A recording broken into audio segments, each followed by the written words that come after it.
नमस्कार सर्वांना. एके परफेक्शन अकॅडमी मध्ये सर्वांचे मनापासून स्वागत आहे. बघा, आज आपण महापारेषण व इतर ज्या काही स्पर्धा परीक्षा आहे ज्यामध्ये बिझनेस एथिक्स अँड कम्युनिकेशन ह्या टॉपिक वरती प्रश्न विचारण्यात येतात. ओके, तर त्या संदर्भामध्ये आपण टॉप 100 MCQ प्रश्नांचा काय करणार आहे, महासराव करणार आहे. अपेक्षा करतो तुम्ही सुद्धा चांगल्या प्रकारे या व्हिडिओला काय कराल तर प्रतिसाद द्याल. ओके, सर्वांनी मला एकदा कन्फर्म करा, ऑडिओ आणि व्हिडिओ दोन्ही गोष्टी क्लिअर आहेत का. जेवढे विद्यार्थी लाईव्ह आहे सर्वांनी एकदा लाईक करा, ज्यांनी अजूनपर्यंत लाईक केलं नसेल, आणि फक्त एकदा कन्फर्म करा ऑडिओ आणि व्हिडिओ दोन्ही गोष्टी क्लिअर आहेत का. ऑडिओ आणि व्हिडिओ दोन्ही गोष्टी क्लिअर आहेत का, सर्वांनी एकदा कन्फर्म करा. ओके, सर्वांना गुड मॉर्निंग. अगोदर कमेंट वरती येतो. गुड मॉर्निंग सर्वांना. सर एक्झाम ऑनलाईन होते की ऑफलाईन? तर वर्षा मॅम ऑनलाईन एक्झाम होत असते. ओके, येस, ऑल क्लिअर, ठीक आहे. तर बघा, ज्या विद्यार्थ्यांनी अजूनपर्यंत आपला हा कोर्स परचेस केला नाही, ई बुक व मॉक टेस्ट बॅच, त्यांनी नक्की परचेस करा. नक्की याचा फायदा होणार आहे. ओके, 110 गुणांची कंप्लीट तयारी होणारच आहे तुमची, पण सोबतच तुम्हाला प्रॅक्टिससाठी मराठी व्याकरण, क्वांट आणि रिझनिंग ह्यांचे सुद्धा चॅप्टर नुसार जे परीक्षेमध्ये आलेले PYQ आहेत त्यांचा सराव होणार आहे. म्हणून नक्कीच सर्वांनी परचेस करा. कोर्सची प्राइस एकदम नॉमिनल आहे. ओके, परचेस करण्यासाठी सिंपल काय करायचं आहे, एके परफेक्शन अकॅडमीचं ऍप्लिकेशन तुम्हाला प्ले स्टोर वरून डाउनलोड करून घ्यायचं आहे किंवा या व्हिडिओच्या डिस्क्रिप्शन बॉक्समध्ये लिंक दिलेली आहे. ओके, तिथून तुम्ही बाय करू शकता. तर आजचा पहिला प्रश्न आहे, the highest compliment a manager can pay an employee is to describe the employee as. म्हणजे बघा, मॅनेजर कडून एखाद्या कर्मचाऱ्याला दिलेली सर्वात मोठी प्रशंसा म्हणजे त्याला काय म्हणणे होय, सांगा बरं. Dependable, honest, competence, fair minded, म्हणजे विश्वासार्ह, प्रामाणिक, कुशल की न्यायप्रिय. बघा बरं, केव्हा मॅनेजर एखाद्या कर्मचाऱ्याला सर्वात मोठी प्रशंसा देते सांगा. ज्यावेळेस तो कशा प्रकारचं काम करत असेल, डिपेंडेबल म्हणजे विश्वासार्ह काम करत असेल त्या कंडिशन मध्ये. मग उत्तर द्यायचंय तुम्हाला. ऑप्शन क्रमांक 1 is right, A is right. Okay, done. बघा आता पटापट उत्तर सर्व जेवढे विद्यार्थी लाईव्ह आहेत ना सर्वांनी द्यायचं आहे. आणि जेवढे विद्यार्थी लाईव्ह आहेत ना, प्रत्येक विद्यार्थ्यांनी एक काम करा, तुमच्याकडे जेवढे काही स्टडी ग्रुप आहेत त्या प्रत्येक स्टडी ग्रुपवरती या व्हिडिओची लिंक एकदा शेअर करा. ओके, परत मी म्हणणार नाही, सर्वांनी शेअर करा. बघा, 43 विद्यार्थीच्या आसपास लाईव्ह आहे आणि लाईकची संख्या फक्त 28 आहे. सर्वांनी लाईक करून घ्या. डिपेंडेबल इज राईट, सर्वांचं अगदी बरोबर आहे. यानंतरचा प्रश्न घ्या आता 2 नंबरचा. कॉर्पोरेट सोशल रिस्पॉन्सिबिलिटी मीन्स काय रे, तर CSR consist of which 4 kinds of responsibilities. CSR मध्ये कोणत्या 4 प्रकारच्या जबाबदाऱ्यांचा समावेश होतो. ज्या विद्यार्थ्यांनी कालचा व्हिडिओ बघितला नाही, ओके, थेरोटिकल व्हिडिओ घेतला बिझनेस एथिक्स अँड कम्युनिकेशन वरती, तो सर्वांनी अगोदर बघून घ्या, नंतर हा व्हिडिओ बघा, जेणेकरून तुमचा अभ्यास हा चांगल्या लेवलवरती होऊन जाईल. हा व्हिडिओ फक्त आणि फक्त लाईव्ह फॉर्मॅट मध्ये सांगितलं होतं. तर आज रात्री 12 वाजेपर्यंत हा व्हिडिओ युट्यूबला राहणार आहे. त्यानंतर आपल्या पेड कोर्स मध्ये हा व्हिडिओ काय करणार आहे, अपलोड करणार आहे. म्हणून सर्वांनी चांगल्या प्रकारे अभ्यास करा. ओके, आताच बघून घ्या व्हिडिओ, तुमच्या मित्रांना सुद्धा शेअर करा. बघा आता, कॉर्पोरेट सोशल रिस्पॉन्सिबिलिटीज म्हणजे CSR consist of which 4 kinds of responsibility, कोणते 4 जबाबदारी आहेत ते. तर बघा, सांगा बरं CSR मधील. ऑप्शन क्रमांक C आणि D आणि A अशा प्रकारचे उत्तर आलेले. तर समजून घ्या, याचं उत्तर आहे D, economic, legal, ethical and philanthropic, म्हणजे आर्थिक, कायदेशीर, नैतिक आणि परोपकारी या 4 जबाबदाऱ्यांचा समावेश कशामध्ये होतो, तर कॉर्पोरेट सोशल रिस्पॉन्सिबिलिटी म्हणजे CSR मध्ये. यानंतरचा प्रश्न, a worker with good emotional intelligence would like to be observe engaging in the following behaviour. उच्च भावनिक बुद्धिमत्ता असलेल्या कर्मचारी. बघा आता, बुद्धिमत्ता असलेला कर्मचारी खालीलपैकी कोणत्या प्रकारचं वर्तन करतो सांगा.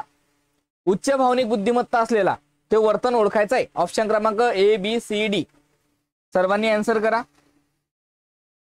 बघा आता, पहिलं ऑप्शन काय रे, deal effectively with the angry customer. क्या बात आहे, एकच नंबर, हे बरोबर आहे एकदम. कारण की रागावलेल्या ग्राहकांसोबत कसे वागणे, प्रभावीपणे आणि विनम्रतेने वागणे, इफेक्टिव्हली. ओके, करेक्ट आहे. त्यानंतर बघा, recognising coworker needs help but is too embarrassed to ask. सहकार्याला मदतीची गरज आहे का हे ओळखणे, जरी तो विचारायला लाजत असेल तरी. हे सुद्धा चांगल्या आणि उच्च भावनिक बुद्धिमत्ता असलेल्या कर्मचाऱ्याची काय लक्षण आहे, वर्तन आहे. मग हे सुद्धा बरोबर आहे. मग 2 जर बरोबर असेल तर वरीलपैकी सर्व हे काय असेल, उत्तर असेल. म्हणजे ऑप्शन क्रमांक डी इज राईट. तिसरं सुद्धा बघा, recognise that the boss is facing considerable pressure. म्हणजे बॉसवर खूप दबाव आहे हे ओळखणे.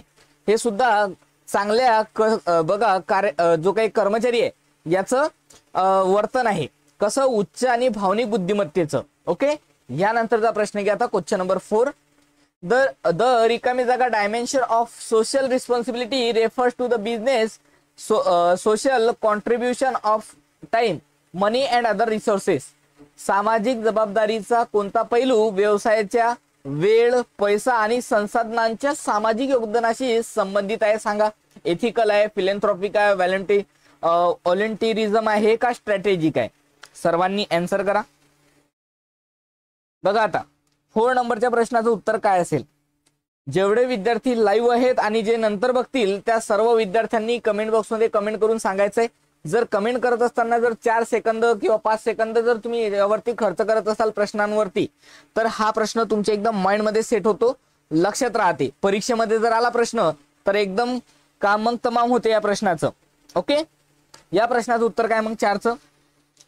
बी म्हणताय, ए म्हणताय. ए आणि बी यामध्ये कन्फ्युजन आहे, तर याचं उत्तर आहे बी, फिलॅन्थ्रॉपिक म्हणजे परोपकारी. ओके. परोपकारी म्हणजे दुसऱ्यावरती उपकार करणे. म्हणजे समजून घ्या, सामाजिक जबाबदारीचा कोणता पैलू हा व्यवसायाचा वेळ, पैसा आणि संसाधनांच्या सामाजिक योगदानाशी संबंधित आहे. आता तुम्ही जर मनामध्ये परोपकाराची भावना ठेवली म्हणजे तुम्ही दुसऱ्यावर काय करताय, वेळ, पैसा आणि संसाधनांचा वापर करताय ना. ओके. मग उत्तर आहे ऑप्शन क्रमांक B, philanthropic. Okay. I think सर्वांना हा क्वेश्चन समजलेला असेल. ह्यानंतरचा प्रश्न, which one of the following approaches to creating an ethical and socially responsible workplace is likely to be the most powerful. नैतिक व सामाजिक दृष्ट्या जबाबदार कार्यस्थळ तयार करण्यासाठी खालीलपैकी कोणता दृष्टिकोन हा सर्वाधिक प्रभावी ठरतो. सर्वांनी उत्तर द्या. क्वेश्चन नंबर 5चा आन्सर काय असेल बघा बरं. 5चं उत्तर काय असेल? क्या बात आहे अश्वजीत सर. अश्वजीत सर म्हणताय सी. ओके. आकाश सर म्हणताय बी. सर्वांनी उत्तर द्या. पटापट उत्तर आले पाहिजे. बघा 43 विद्यार्थी लाईव्ह आहे आणि उत्तर फक्त 1-2 येत आहे. सर्वांनी उत्तर द्या, पटापट उत्तर द्या. Which one of the following approaches to creating an ethical and socially responsible workplace is likely to be the most powerful. कोणतं पॉवरफुल उदाहरण आहे बघा. मग आता सी ज्यांनी उत्तर दिलं ते चेक करू. एक सुद्धा दिलं, डी सुद्धा दिलं. मग बघू आता पहिलं काय, passing out buttons with the statement just say no to bad ethics. वाईट नैतिकतेला नकार द्या असे वाटणे. ओके. बघा आता पहिलं योग्य वाटते पण 100% बरोबर आहे का? प्रभावी विचारलेलं आहे, सर्वाधिक प्रभावी, हे सुद्धा प्रभावी आहे. ओके. आपण बाकीचे चेक करू आणि सर्वात प्रभावी कोणता आहे ते बघूया. यानंतर बघा, placing posters about ethics throughout the organisation म्हणजे संस्थेमध्ये नैतिकतेशी पोस्टर लावणे. यानंतर बघा, top management acting as models of the right behaviour म्हणजे वरिष्ठ व्यवस्थापनाने योग्य वर्तनाचे उदाहरण ठेवणे. हेच बरोबर आहे. वरिष्ठांसोबत कसं योग्य वर्तन ठेवणे गरजेचं आहे. Top management acting as a model of the right behaviour. Okay. Option क्रमांक सी इज राईट. ज्यांनी सी उत्तर दिलं त्या सर्वांचं अगदी बरोबर आहे. यानंतरचा प्रश्न question number 6, dimension of ethical leadership fairness mean. बघा आता, dimension of ethical leadership fairness means म्हणजे नैतिक नेतृत्वातील फेअरनेस म्हणजे काय सांगा बरं. तत्वेच्या रंगावर आधारित निष्पक्षता, चांगली अक्षर, पक्षपात रहित कृती की पक्षपाती निर्णय. सर्वांनी उत्तर द्या. पक्षपाती निर्णय नाही.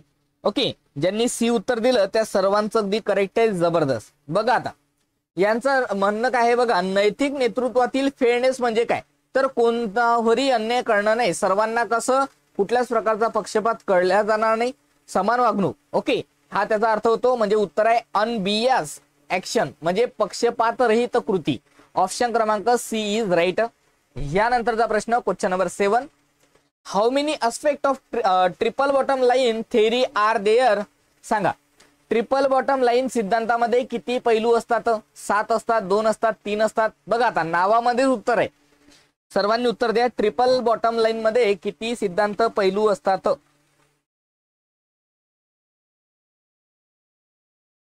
बघा जे नंतर बघतात ना त्यांनी सुद्धा व्हिडिओला लाईक करायचा आहे, जे लाईव्ह मध्ये बघतात ते तर लाईक करतातच. ओके, बघा आता सी म्हणताय किती असतात ट्रिपल बॉटम लाईन मध्ये? काय असते मग? 3. ऑप्शन क्रमांक 3. कोणकोणते असतात सांगा बरं? ट्रिपल बॉटम लाईन मध्ये काय असते? 3P असतात, बरोबर आहे? 3P असतात. मग ते कोणकोणते असतात? मला वाटतं मी प्रश्न कव्हर केलेला आहे म्हणून सध्याच याला रिव्हील करत नाही, नंतर सांगतो. ओके, जर प्रश्न जर आला नाही तर मग त्या कंडिशन मध्ये तुम्हाला सांगेल. ओके, मला आठवण द्याल फक्त. यानंतरचा प्रश्न घ्या, question number 8. Which one of them is not good for employee well-being? खालीलपैकी कोणती गोष्ट कर्मचारी कल्याणासाठी चांगली नाही? सांगा बरं कोणती कल्याणासाठी चांगली नाही? Physical and mental care, good salary, lack of motivation, work life balance. बघा आता सर्वांनी उत्तर द्यायचंय. क्वेश्चन नंबर 8चा आन्सर काय असेल? बघा आता चांगली नाही म्हटलं कर्मचाऱ्याच्या कल्याणासाठी, मग बघा पहिलं शारीरिक व मानसिक काळजी घेणे बिलकुल कल्याणकारी आहे, एकदम ट्रू आहे, आपल्याला नाही पाहिजे. यानंतर बघा गुड सॅलरी, चांगले वेतन मिळणे गरजेचं आहे. प्रेरणेचा अभाव, नाही, प्रेरणा पाहिजे, मोटिवेशन पाहिजे तरच कर्मचारी काम करेल. मग हेच आपलं काय असेल? उत्तर असेल लॅक ऑफ मोटिवेशन म्हणजे प्रेरणेचा अभाव. ऑप्शन क्रमांक C is correct. Okay, C is right. ह्यानंतर बघा वर्क लाईफ बॅलन्स म्हणजे काम जीवन समतोल. ह्यानंतरचा प्रश्न question number 9. Which one of them is good for employee wellbeing? खालीलपैकी कोणती गोष्ट कर्मचारी कल्याणासाठी चांगली आहे? ॲप्रिशिएशन म्हणजे कौतुक, टू मच वर्क म्हणजे खूप जास्त काम, physically and mental stress means शारीरिक व मानसिक ताण, आणि डी इनएडिक्वेट फॅसिलिटीज म्हणजे अपुऱ्या सुविधा. सर्वांनी उत्तर द्या. क्वेश्चन नंबर 9चा आन्सर काय असेल? ए म्हणताय. बघा आता कोणती गोष्ट कर्मचारी कल्याणासाठी चांगली आहे? बघा आता खूप जास्त काम केलं कर्मचारी वैताग गेला आणि जॉब सोडून देईल म्हणजे हे चुकीचं आहे. शारीरिक व मानसिक ताण देणे हे सुद्धा चुकीचं आहे, आणि अपुऱ्या सुविधा देणे हे सुद्धा चुकीचं आहे. उत्तर आहे अप्रिसिएशन म्हणजे कौतुक करणे. ओके, जर तुम्ही कर्मचाऱ्याचं जर कौतुक कराल तर बघा तो जर 1 तास काम करत असेल ना, त्या 1 तासामध्ये तो 2 तासाचं काम करेल. ओके, म्हणून अप्रिसिएशन म्हणजे कौतुक खूप इम्पॉर्टंट आहे. कशासाठी? तर कर्मचारी कल्याणासाठी. ओके, यानंतरचा प्रश्न question number 10. A recommended way of minimising unethical behaviour is for employees to. बघा आता कर्मचाऱ्यांनी नैतिकतेचे उल्लंघन टाळण्यासाठी कोणती शिफारस केलेली पद्धत वापरावी? सर्वांनी उत्तर द्या. क्वेश्चन नंबर 10चा आन्सर काय असेल? ह्या टॉपिकला वेटेज किती असेल? तर ह्या टॉपिक वरती तुम्हाला सांगतो 2 प्रश्न येतील किंवा 3 प्रश्न, 2 ते 3 प्रश्न याच टॉपिक वरती असेल. ओके, 2 ते 3 प्रश्न म्हटलं म्हणजे किती? तर बघा 4.4 गुण किंवा 6.6 गुण कव्हर होतील यामध्ये. ओके, 4.4 किंवा 6.6 गुण कव्हर होतील या टॉपिक मधून. प्रश्नांची संख्या 2 ते 3, गुणांची संख्या 4.4 किंवा 6.6. ओके, बघा आता a recommended way of minimising unethical behaviour is for employees to. कर्मचाऱ्यांनी नैतिकतेचे उल्लंघन टाळण्यासाठी कोणती शिफारस केलेली पद्धत वापरावी? क्वेश्चन नंबर 10चं बी म्हणताय. ओके, बी आणि डी 2 उत्तर आलेले आहेत. अगोदर बी बघतो नंतर डी बघतो. बघा आता टाळण्यासाठी शिफारस विचारलेली आहे. ओके, बघा आता immediately report all suspicious behaviour to top management म्हणजे सर्व संशयास्पद वर्तन त्वरित वरिष्ठ व्यवस्थापकांकडे कळवणे, हे सुद्धा बरोबर वाटते. यानंतर बघा confront fellow employees about ethical deviation म्हणजे बघा नैतिक अडथळ्यांविषयी सहकार्यांना सामोरे जाणे. बघा आता समजून घ्या, नैतिकतेचे उल्लंघन टाळण्यासाठी सिंपल आहे की जिथं समजून घ्या. आता तुमचा पार्टनर आहे म्हणजे तुम्ही एक कर्मचारी आहे, तिथं कुठंतरी तुम्हाला समजलं की इथं नैतिक मूल्य जोपासलं जात नाही तर त्यावेळेस तात्काळ त्याला प्रत्युत्तर देणे हेच योग्य आहे. मॅनेजमेंट पर्यंत घेऊन जाणे हे बघा व्यवस्थापकाकडे हे माहिती कळवणे नाही. लगेच त्याला जर तुम्ही उघड केलं, तो जर लाच घेत असेल आणि तुम्ही लगेच नजरेस आणून दिलं तर तेच योग्य वाटते. म्हणून उत्तर आहे ऑप्शन क्रमांक D. Confront fellow employees about ethical deviation नैतिक अडथळ्यांविषयी सहकार्यांना सामोरे जाणे. ऑप्शन क्रमांक डी इज राईट. यानंतरचा प्रश्न question number 11. The 3 major types of ethical issues include except. बघा आता नैतिक समस्यांचे 3 प्रमुख प्रकार यामध्ये आहेत, खालीलपैकी कोणता नाही. बघा 3 आहेत आणि 1 नाही, मग कोणता आहे तो? सर्वांनी उत्तर द्या. बघा कोणता आहे? क्वेश्चन नंबर 11 कोणचं नाही आहे सांगा. डी आणि ए आणि डी 2 उत्तर आलेले आहे. बघा कम्युनिकेशन इश्यूज असं काही आहे का रे? नाही. सिस्टमॅटिक, कॉर्पोरेट आणि इंडिव्हिज्युअल हे 3 इश्यू आहे. कम्युनिकेशन इश्यू हा नाहीच आहे, म्हणजे उत्तर आहे ऑप्शन क्रमांक ए. ओके, हे 3 प्रकार आहेत, लक्षात ठेवा. सिस्टमॅटिक इश्यू, कॉर्पोरेट इश्यू आणि इंडिव्हिज्युअल इश्यू म्हणजे पद्धतशीर समस्या, कॉर्पोरेट समस्या आणि वैयक्तिक समस्या, तिन्ही परीक्षेमध्ये इम्पॉर्टंट आहेत. ओके, बघा एक आज तुम्हाला सांगावं वाटतं की बघा जे मराठीतून प्रिपरेशन करते ना त्यांनी सुद्धा अकाउंट जो काही सब्जेक्ट आहे यातील ज्या काही मेन गोष्टी आहेत ना ती इंग्लिश मधूनच करा, जेणेकरून परीक्षेमध्ये तुम्ही त्याला स्विच करून बघू शकता. कन्फ्युजन जर झालं तर मराठीमध्ये बघा खूप असे कन्फ्युजिंग वर्ड आहेत की ज्याचा अर्थ आपल्याला लवकर समजत नाही. IBPS पॅटर्नचा तुम्ही जर IBPS पॅटर्नची जर एक्झाम दिलेली असेल याच्या अगोदर तर तुम्हाला काही असे शब्द दिसून आले असतील की ज्याचा अर्थ तुम्हाला समजत नाही. ओके, यानंतरचा प्रश्न घ्या आता क्वेश्चन नंबर 12. म्हणून तुम्ही इंग्लिशला प्रिफरन्स द्याल थोडंसं. बघा आता the most important goal of business communication is to. व्यावसायिक संवादाचा सर्वात महत्वाचा उद्देश काय आहे? सर्वात महत्वाचा. ओके, बघा इथं लिहिलेलं आहे most important goal of business communication. सर्वांनी सांगा. Favourable relationship between sender and receiver, organisational goodwill, receiver response, receiver understanding. सर्वांनी उत्तर द्या. तुम्ही कम्युनिकेशन कशासाठी करता रे? मला सांगा बरं. मी तुमच्यासोबत बोलत आहे, कशासाठी बोलत आहे सांगा, उत्तर द्या. तुम्हाला समजून सांगण्यासाठीच बोलत आहे ना. ओके, म्हणजे माझा जो प्राथमिक उद्देश आहे तो काय? तुम्हाला जी मी माहिती शिकवत आहे ते समजून सांगणे. म्हणजे तुम्ही कोण आहे? बघा मी गिव्हर आहे. ओके, मी सेंडर आहे, माहिती सेंड करत आहे, गिव्ह करत आहे, म्हणजे मी सेंडर किंवा गिव्हर आहे. तुम्ही काय करताय? ते रिसिव्ह करत आहे. आणि माझा उद्देश आहे की मी जे तुम्हाला शिकवत आहे किंवा जे तुम्हाला तुमच्यासोबत कम्युनिकेशन संवाद साधत आहे ते तुम्हाला समजलं पाहिजे. मग उत्तर आहे रिसिव्हर अंडरस्टँडिंग. ऑप्शन क्रमांक डी इज राईट. हाच माझा काय प्राथमिक गोल आहे, प्राथमिक उद्देश आहे माझा, म्हणजेच कोणाचा? कम्युनिकेशनचा. ओके, सेम बिझनेस कम्युनिकेशनचा सुद्धा तोच आहे, रिसिव्हर अंडरस्टँडिंग, प्राप्तकर्त्याचे समजून घेणे. ओके, यानंतरचा प्रश्न क्वेश्चन नंबर 13.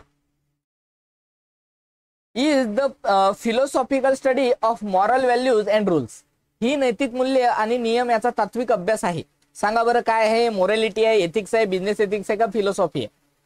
बघा सर्वांनी क्वेश्चन नंबर 13चं उत्तर द्यायचं आहे. बघा तुम्ही अभ्यासात काय आहे? Ethics and communication. ओके, आणि विचारलेलं आहे नैतिक मूल्य आणि नियम यांचा तात्विक अभ्यास काय? सध्या काय शिकत आहे तुम्ही? नीतिशास्त्र शिकत आहे ना. मग उत्तर द्यावं लागेल तुम्हाला एथिक्स. ऑप्शन क्रमांक बी इज राईट. यानंतरचा प्रश्न question number 14. The term communism derived from word. बघा आता कम्युनिझम नावाचा जो काही शब्द आहे, कम्युनिझम या नावाचा जो काही शब्द आहे, ओके, हा कोणत्या भाषेतून घेतलेला शब्द आहे सांगा? ग्रीक आहे, लॅटिन आहे, चायनीज आहे का इंग्लिश आहे? कम्युनिझम ए म्हणताय ग्रीक. क्या बात आहे, याला म्हणता अभ्यास. ए वाल्यांचं एकदम खतरनाक उत्तर बरोबर आहे. ओके, उत्तर काय आहे? लॅटिन. चुकले. ज्यांनी बी उत्तर दिलं बऱ्यापैकी विद्यार्थ्यांनी बी दिलं, काही विद्यार्थी सोडले तर. ओके, ग्रीक वाल्यांचं चुकलं. हा लॅटिन शब्द आहे कम्युनिझम. ओके, ग्रीकचं सुद्धा सांगतो, समोरचा प्रश्न कव्हर केलेलाच असेल मी.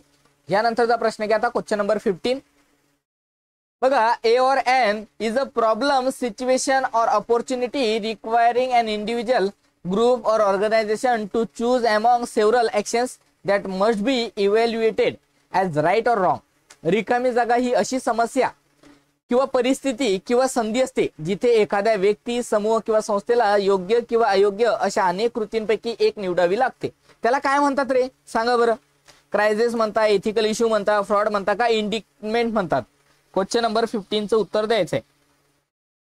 बघा आता समजून घ्या. नैतिक याला काय म्हणतात? नैतिक समस्या. बघा नैतिक समस्या म्हणजे इथिकल इश्यू असा असते की हे परिस्थिती आणि संधीनुसार शोधते. आता तुम्ही म्हणाल सर नैतिक समस्या कशी? आता 2 व्यक्ती आहेत. ओके, आपला एक बिझनेस आहे. जर एखाद्याचा प्रमोशन करायचं असेल ओके, तर तुमच्या समोर समस्या असते, दोघांची जर प्रगती सारखी असेल तर ओके, दोन्ही सुद्धा चांगले काम करत असतील तर त्यातील एक निवडणं हे कठीण जाते. म्हणजे हे काय एथिकल इश्यू आहे, नैतिक समस्या आहे, लक्षात ठेवा. ओके, बघा आता ऑप्शन क्रमांक बी इज राईट. किंवा बघा व्यवसाय बंद करण्याच्या वेळेस काही संपत्ती विकावी लागते. ओके, त्यातून किती रुपयाला ते विकल्या जाते याचा विचार करावा लागत नाही.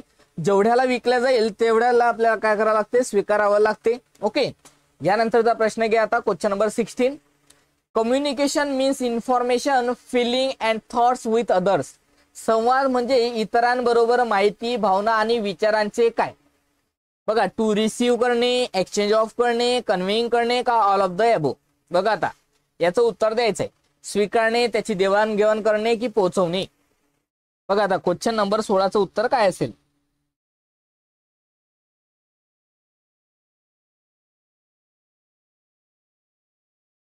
बघा आता अमोल सर, हीच बॅच त्याला सुद्धा लागू होते. ओके, हीच बॅच त्याला सुद्धा लागू होते. बघा आता या प्रश्नाचं उत्तर काय असेल. अमोल सर तुमच्या प्रश्नाचं उत्तर दिलं, हीच बॅच त्याला त्या एक्झामला सुद्धा लागू होते. बघा आता communication means information, feeling and thoughts with others to exchange. Okay, exchange of उत्तर आहे याचं, देवाणघेवाण करणे.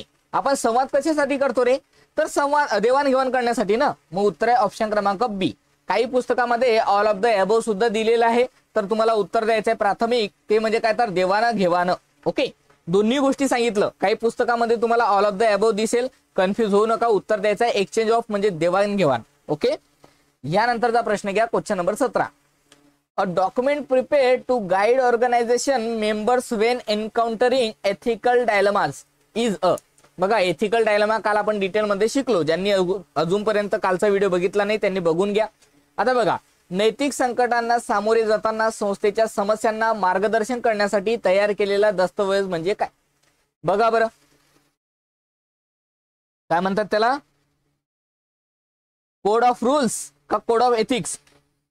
बघा आता ज्यांनी बी दिलं कोड ऑफ रूल्स त्यांचं चुकलं, कारण की आपण काल शिकलो होतो कोड ऑफ एथिक्स. मग उत्तर द्यायचं आहे ऑप्शन क्रमांक डी, नीती संहिता. ओके, ज्याला काय म्हणतात नीती संहिता. Okay, code of ethics. ह्यानंतरचा प्रश्न question number 18. Grey point communication is associate with communication. बघा, ग्रे पॉइंट संवाद संबंधित आहे. बघा आता तुम्ही कॉलेज लाईफ मध्ये असताना, शाळेत असताना आपण बघा चालू क्लासमध्ये काय करायचो, आपल्या मित्रासोबत कुजबूज करायचो, त्यालाच काय म्हणतात grey point communication. Same condition ऑफिसमध्ये सुद्धा होते, बिझनेसमध्ये सुद्धा तशाच प्रकारचं कम्युनिकेशन होते. मग ते कोणत्या प्रकारचं असते सांगा, फॉर्मल असते, इनफॉर्मल असते, होरिझॉन्टल असते का व्हर्टिकल असते. फॉर्मल यालाच आपण ऑफिशियल सुद्धा म्हणतो, औपचारिक. ओके, जिथं नियम बांधलेले असतात. अनौपचारिक मध्ये कुठल्याच प्रकारचे नियम नसतात. आणि शाळेमध्ये जे आपण बोलत असतो ते विनर्थ म्हणजे बघा काही अर्थ होता का ते, बिलकुल नाही. ओके, त्या बोलण्याला किंवा तुम्ही ऑफिसमध्ये जे कुजबूज करता त्याला काही अर्थ असते का, नाही. म्हणून ते असते इनफॉर्मल म्हणजे अनौपचारिक. क्वेश्चन नंबर 18, कुठल्याच प्रकारचा तुम्ही नियमचा वापर करता का, नाही. उत्तर द्यायचं आहे ऑप्शन क्रमांक बी, इनफॉर्मल अनौपचारिक. Okay, grey point communication I think सर्वांना समजत असेल. यानंतरचा प्रश्न घ्या question number 19. Which of the following is the characteristic of ethics. खालीलपैकी कोणते नीतिशास्त्राचे वैशिष्ट्य आहे. पहिलं, it prism to the moral obligation, हे नैतिक कर्तव्य मानले जाते. B, it is an old concept, म्हणजे ही जुनी संकल्पना आहे. C, it is the universal philosophy, म्हणजे हे सार्वत्रिक तत्वज्ञान आहे. आणि D, all of the above. Question number 19चा आन्सर काय असेल, सर्वांनी उत्तर द्या, पटापट उत्तर द्यायचंय. डी म्हणताय ऑल ऑफ द अबो. बघा आता वैशिष्ट्य विचारलेले आहे कशाचे, नीतिशास्त्राचे, म्हणजेच बघा एथिक्सचे. ओके, नीतिमूल्याचे, नीतिशास्त्राचे काय विचारलेले आहे वैशिष्ट्य. तर पहिलं वैशिष्ट्य आहे की हे नैतिक कर्तव्य मानले जाते. It prism to the moral obligation, एकदम ट्रू आहे. It is an old concept, ही एक जुनी संकल्पना आहे, हे सुद्धा बरोबर आहे. It is an universal philosophy, sorry अच असते, युनिव्हर्सल फिलॉसॉफी म्हणजे हे सार्वत्रिक काय तत्वज्ञान आहे. ओके, याचं उत्तर आहे ऑप्शन क्रमांक D, all of the above, वरील पैकी सर्व. Okay, done. ह्यानंतरचा प्रश्न आता question number 20. Lateral communication is between. बघा, समान स्तरावरील संवाद हा होतो. कोणामध्ये होतो रे समान स्तरावरील, सांगा बरं, वरिष्ठ आणि अधीनस्थ, समान पदावरील कर्मचारी, अधीनस्थ आणि वरिष्ठांसोबत की वरीलपैकी सर्व? बघा आता हे परीक्षेमध्ये येणार आहे म्हणून कोणीही विदाउट स्किप बघायचा आहे व्हिडिओला. बघा आता फक्त एक जाणीव ठेवायचे, जेवढे विद्यार्थी लाईव्ह बघत आहे ना त्या सर्वांनी लाईक करा आणि जे नंतर बघतात त्यांनी सुद्धा व्हिडिओला लाईक करा, आवडत असेल तर. ओके, एवढे प्रश्न तुम्हाला पेड बॅच मध्ये सुद्धा मिळणार नाही, जेवढे आपण कव्हर करणार आहे युट्यूब वरती फ्री मध्ये. ओके, ते वेगळी गोष्ट आहे की नंतर प्रायव्हेट करून हा याच्यामध्ये जाईल, परंतु अगोदर एका दिवसासाठी फ्री मध्येच असेल. ओके, बघा आता question number 20. Lateral communication is between. समान स्तरावरील संवाद म्हणजे काय, तर समान पदावरील कर्मचारी जो संवाद साधतात त्यालाच म्हणतात लॅटरल कम्युनिकेशन, म्हणजे same cadre of personal. Option क्रमांक बी.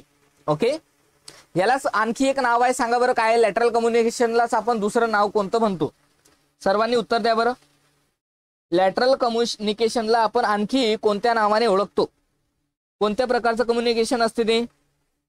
सर्वांनी उत्तर द्या. जेवढे विद्यार्थी लाईव्ह आहेत सर्वांनी अगोदर लाईक करून घ्या, नंतर उत्तर द्या. क्या बात आहे, सर्वांनी उत्तर द्या. लॅटरल कम्युनिकेशनला आपण होरिझॉन्टल कम्युनिकेशन म्हणतो. ओके, होरिझॉन्टल अशा प्रकारचं म्हणजे एकाच पातळीवरचे व्यक्ती कम्युनिकेशन करतात. म्हणजे बघा भारताचा पंतप्रधान आणि विदेशातला कोणतेही पंतप्रधान यांच्यामध्ये झालेला संवाद याला म्हणतात सेम कॅडर ऑफ पर्सनल, म्हणजे मॅनेजरचा सोबत मॅनेजरचा संवाद. ओके, यानंतरचा प्रश्न 21 नंबरचा. We wish to be good citizens of every community in which we operate. This is. बघा आम्ही ज्या प्रत्येक समाजात कार्य करतो त्या समाजाचे चांगले नागरिक व्हावे अशी आमची इच्छा आहे. हे काय आहे? बघा अशा प्रकारची जर तुमची इच्छा असेल तर हे काय? एथिकल कोड आहे, पॉलिटिकल अँड सोशल कोड आहे, लीगल रूल आहे का लीगल ऍक्ट आहे? क्वेश्चन नंबर 21चा आन्सर द्यायचंय. बघा अशी भावना तुमच्या मनात आली म्हणजे तुम्ही काय करताय रे? नीती जपत आहे. ओके, नीती मूल्य जपत आहे म्हणजे याला म्हणता येईल एथिकल कोड म्हणजे नीती संहिता. ऑप्शन क्रमांक ए इज राईट. ओके, यानंतरचा प्रश्न question number 22. Audio visual communication combines. बघा आता ऑडिओ व्हिज्युअल संवाद एकत्रित करतो. काय करतो सांगा? Auditory only, visual only, both auditory and visual आणि रिटर्न. आता सपोज मी तुमच्यासोबत आता सध्या कोणत्या प्रकारचा संवाद साधत आहे तर ऑडिओ व्हिज्युअल कम्युनिकेशन. मग तुम्हाला काय काय दिसत आहे सांगा बरं? पहिली गोष्ट म्हणजे तुमच्या मोबाईलवरती स्क्रीन दिसत आहे म्हणजे मी जे शिकवत आहे ते, आणि माझा आवाज तुमच्या कानापर्यंत पोहोचत आहे म्हणजे आवाज सुद्धा तुम्हाला येत आहे का नाही? मग उत्तर काय द्याल तुम्ही? Both. Okay, C is right. सर्वांचं अगदी करेक्ट आहे, जबरदस्त. बोथ ऑडिटरी अँड व्हिज्युअल, दोन्ही ऐकण्यासंबंधी आणि दृष्टी संबंधी. ओके, यानंतरचा प्रश्न question number 23. The acronym CSR stands for. CSR या संक्षेपाचा अर्थ काय आहे? पहिलं corporate search and rescue, B corporate social responsibility, corporate sensitive reliability आणि कॉर्पोरेट सोशल रिअलिटी. ओके, वास्तव. बघा आता सर्वांनी उत्तर द्यायचंय. काय नेमकं? क्वेश्चन नंबर 23चा आन्सर काय असेल? बघा इथं लिहिलेलं आहे CSR रिस्पॉन्सिबिलिटी. याचा अर्थ काय होते CSR चा? कॉर्पोरेट सोशल रिस्पॉन्सिबिलिटी म्हणजे कॉर्पोरेट सामाजिक जबाबदारी. ऑप्शन क्रमांक बी इज राईट. ज्यांनी बी उत्तर दिलं त्या सर्वांचं अगदी करेक्ट आहे, जबरदस्त. यानंतरचा प्रश्न question number 24. All those who are affected by or can affect the operations of the organization are known as. ज्यांना संस्थेच्या कार्यावर परिणाम होतो किंवा जे संस्थेच्या कार्यावरती परिणाम करू शकतात त्यांना काय म्हणतात सांगा बरं? मालक म्हणतात का? इंटरेस्टेड पार्टीज म्हणजे स्वारस्य असलेले पक्ष म्हणतात का? स्टेक होल्डर्स म्हणजे हितधारक आणि स्टॉक होल्डर्स म्हणजे शेअरधारक. बघा आता सर्वांनी उत्तर द्यायचं आहे. बघा आता इथं मालक उत्तर येणार नाही बरं का? ज्यांनी ए उत्तर दिलं त्यांचं चुकलेलं आहे. बघा इथं प्रश्न विचारलेला आहे की ज्यांना संस्थेच्या कार्यावर, बघा आता ज्यांना बघा संस्थेच्या कार्यावरती परिणाम करता येतो आणि जे संस्थेच्या कार्यावरती परिणाम करू शकतात त्यांना आपण म्हणतो हितधारक. ओके, काय म्हणतो? हितधारक, स्टेक होल्डर्स म्हणजे ऑप्शन क्रमांक सी. Okay, done. यानंतरचा प्रश्न घ्या question number 25. Which statement is or are true. खालीलपैकी कोणते विधान हे खरी आहेत? बघा बरं कोणकोणते खरी आहेत. पहिलं, ethic is not a synonyms to religious morality or moral theology म्हणजे नीती ही धार्मिक नैतिकता किंवा नैतिक धर्मशास्त्राची समानार्थी नाही. बघा आता याचं उत्तर द्या, आहे का नाही? तर बिलकुल नाही. Ethics is not a synonyms to religious morality और मॉरल थिओलॉजी. ओके, बिलकुल हे ट्रू आहे. यानंतर बघा, ethics is the principle that guide the human behaviour. म्हणजे नीती ही मानवी वर्तनाचे मार्गदर्शक तत्व आहे, हे सुद्धा करेक्ट आहे. आणि तिसरं बघा, the terms ethics and morality are not a synonymous terms. म्हणजे नीती आणि नैतिकता हे समानार्थी शब्द नाही. नीती वेगळं, नैतिकता वेगळं. म्हणजे उत्तर आहे ऑप्शन क्रमांक डी इज राईट. ओके, मला फक्त एवढं सांगा बरं, सर्वांना समजत आहे ना का मी फक्त वाचून समोर जात आहे? कालचं सेशन ज्यांनी बघितलं त्यांना जास्त शिकवण्याची गरज नाही, ज्यांनी बघितलं नसेल त्यांनाच थोडंसं कन्फ्युजन असेल. ओके, सर्वांना समजत आहे का? एकदा कन्फर्म करा बरं. जेवढे विद्यार्थी लाईव्ह आहेत सर्वांनी एकदा कन्फर्म करा. समजत आहे ना सर्वांना?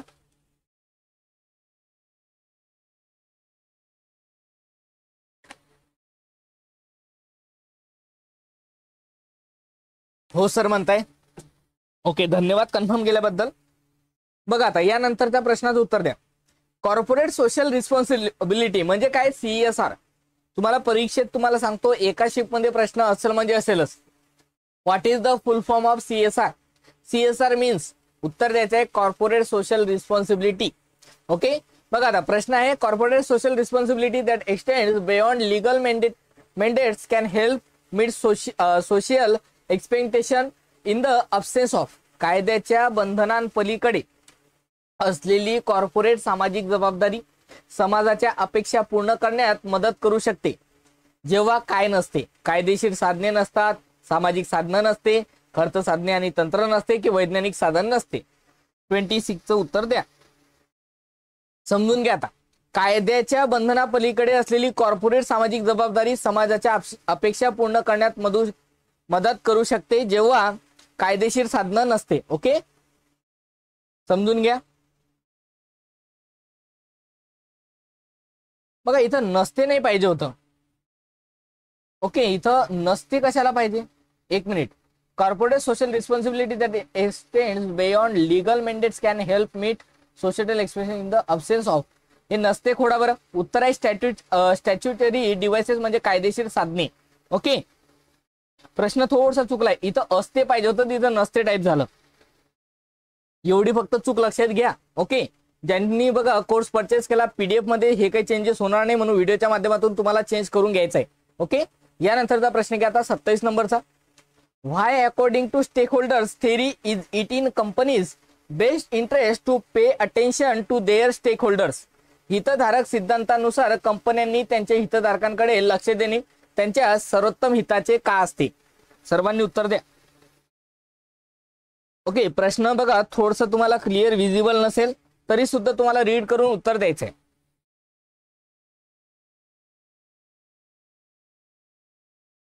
बघा बरं सर्वांनी उत्तर द्या. तर याचं उत्तर आहे ऑप्शन क्रमांक डी.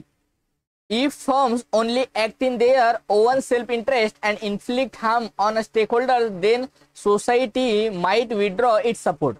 कंपन्या फक्त स्वतःच्या स्वार्थासाठी वागत आणि हितधारकांच्या इजा करत असतील तर समाज आपला पाठिंबा काढून घेऊ शकतो. हेच बरोबर आहे.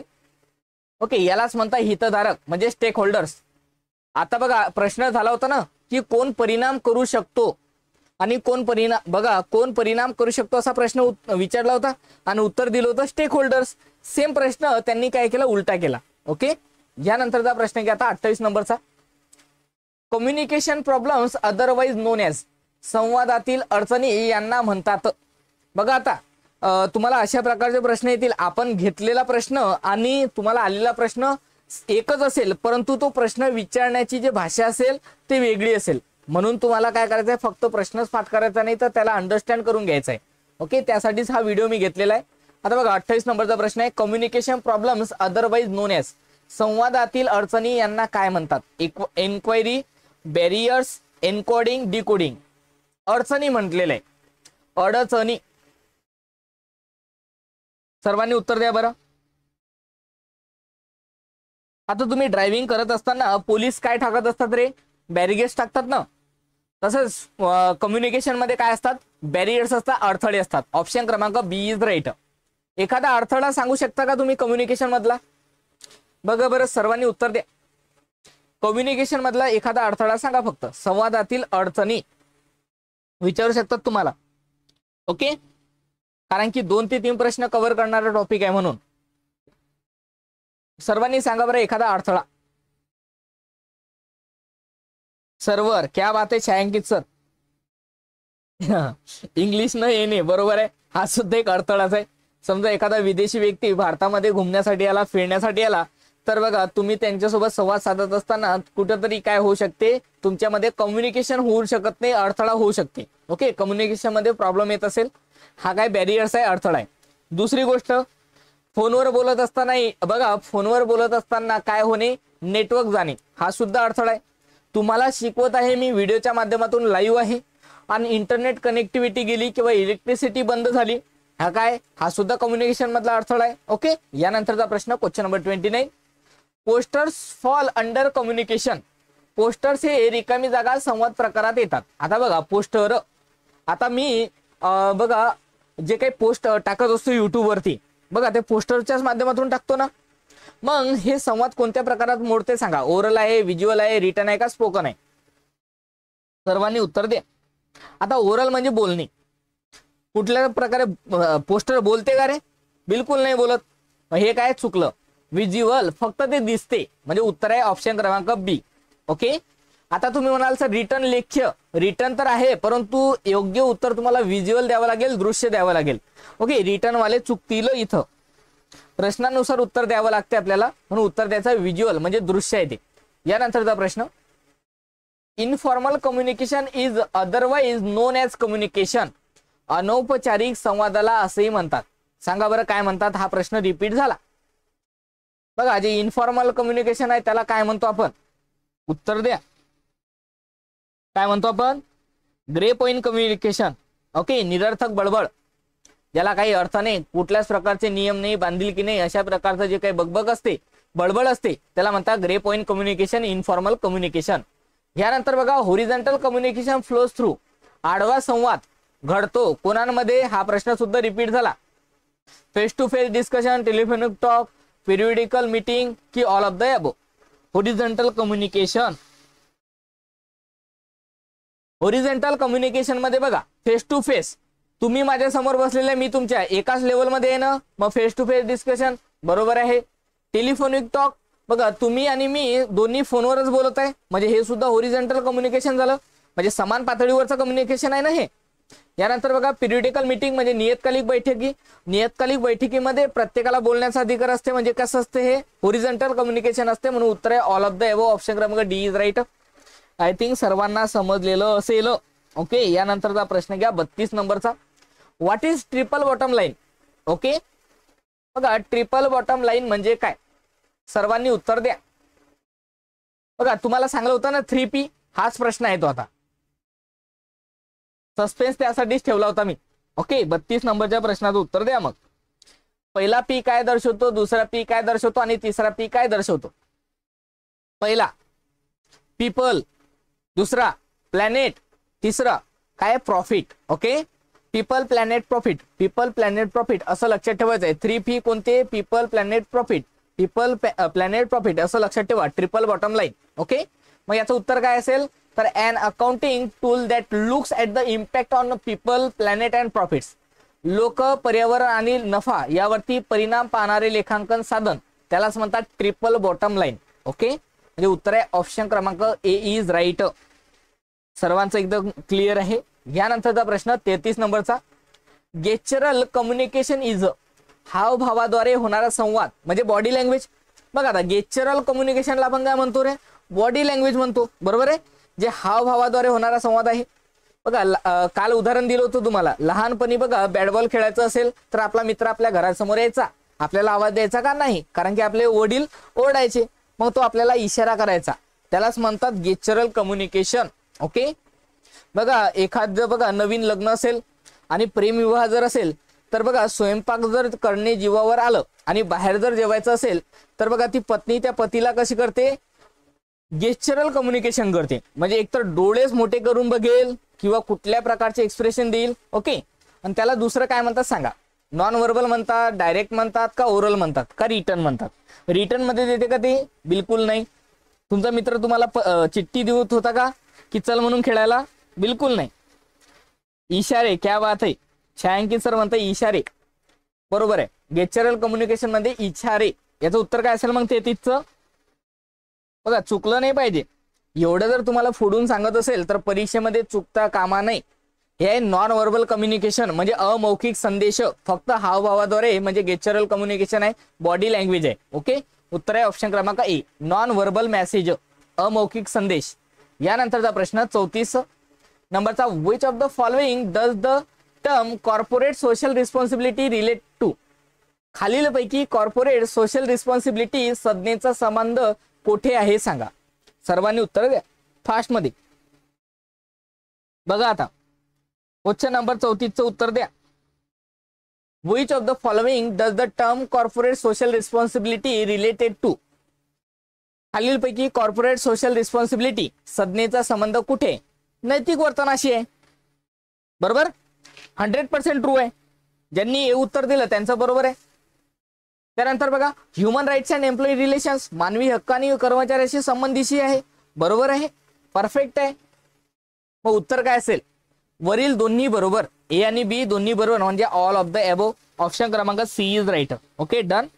ह्यानंतरचा प्रश्न question number 35, communication is derived from a Latin word communis. बघा आता, कम्युनिस हा शब्द लॅटिन शब्दापासून आलेला आहे. तर बघा याचा अर्थ काय होतो? कम्युनिकेशन हा शब्द लॅटिन शब्दापासून आहे. ओके, बघा आता याचं उत्तर द्यायचंय. हा प्रश्न कन्फ्युजन करणारा आहे थोडक्यामध्ये, मी याला डिटेल मध्ये समजून सांगतो. बघा आता,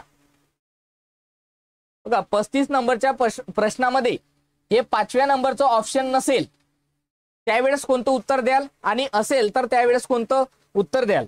ओके, समजून घ्या. तुम्हाला जर असा प्रश्न आला, okay, communication is derived from a Latin word communis which means, okay, आणि हे 4च ऑप्शन आहे, कम्युनिटी, शेअर, कॉमन, मार्क्सवादी आणि नन ऑफ द एबो, अशा प्रकारे 5 ऑप्शन असेल तर त्या कंडिशन मध्ये कोणतं उत्तर द्याल? अगोदर ते सांगा. हे 4च ऑप्शन आहे, त्यावेळेस तुम्ही उत्तर काय द्याल? शेअर द्याल का कॉमन द्याल? ओके, ओके, नसेल तर B. Okay, none of the above जर असेल तर उत्तर द्यायचं आहे शेअर, वाटणे. हे वाटणे फील वाला नाही, मला असं वाटते तसं वाटते. शेअर म्हणजे वाटणे, म्हणजे दुसऱ्याला प्रदान करणे. समजून घ्या. आपण काय करतो? बोलतो म्हणजे काहीतरी सांगतो ना, म्हणजे शेअर करतो ना, म्हणजे त्याला म्हणतात वाटणे. Okay, this is not a feel. बघा आता याचं उत्तर काय असेल मग? बघा 4 ऑप्शन असतील तर उत्तर असेल बी, परंतु हे जर 5वं ऑप्शन असेल तर त्या कंडिशन मध्ये एकदम 100% ट्रू उत्तर असेल ऑप्शन क्रमांक ई. ओके, बी, शेअर, वाटणे और कॉमन म्हणजे सामान्य, दोन्ही बरोबर. ओके, हे 4च ऑप्शन असतील त्या कंडिशन मध्ये शेअरवर टिक करा. 5 ऑप्शन जर दिसले शेअर आणि कॉमन तर त्यावेळेस ई वरती क्लिक करायचं आहे. यानंतरचा प्रश्न 36 नंबरचा, how is ethical leadership applied? नैतिक नेतृत्व कसे लागू केले जाते? सर्वांनी उत्तर द्या. कसे लागू केले जाते रे? How is the ethical leadership applied? सर्वांनी उत्तर द्या. 36 नंबरच्या प्रश्नाचं उत्तर काय असेल?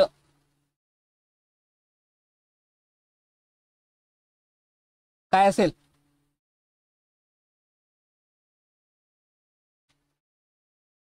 अजय सर समजला नाही का मागचा प्रश्न? अजय अहिर सर एकदा सांगा, मागचा प्रश्न सर्वांना अंडरस्टँड झाला ना?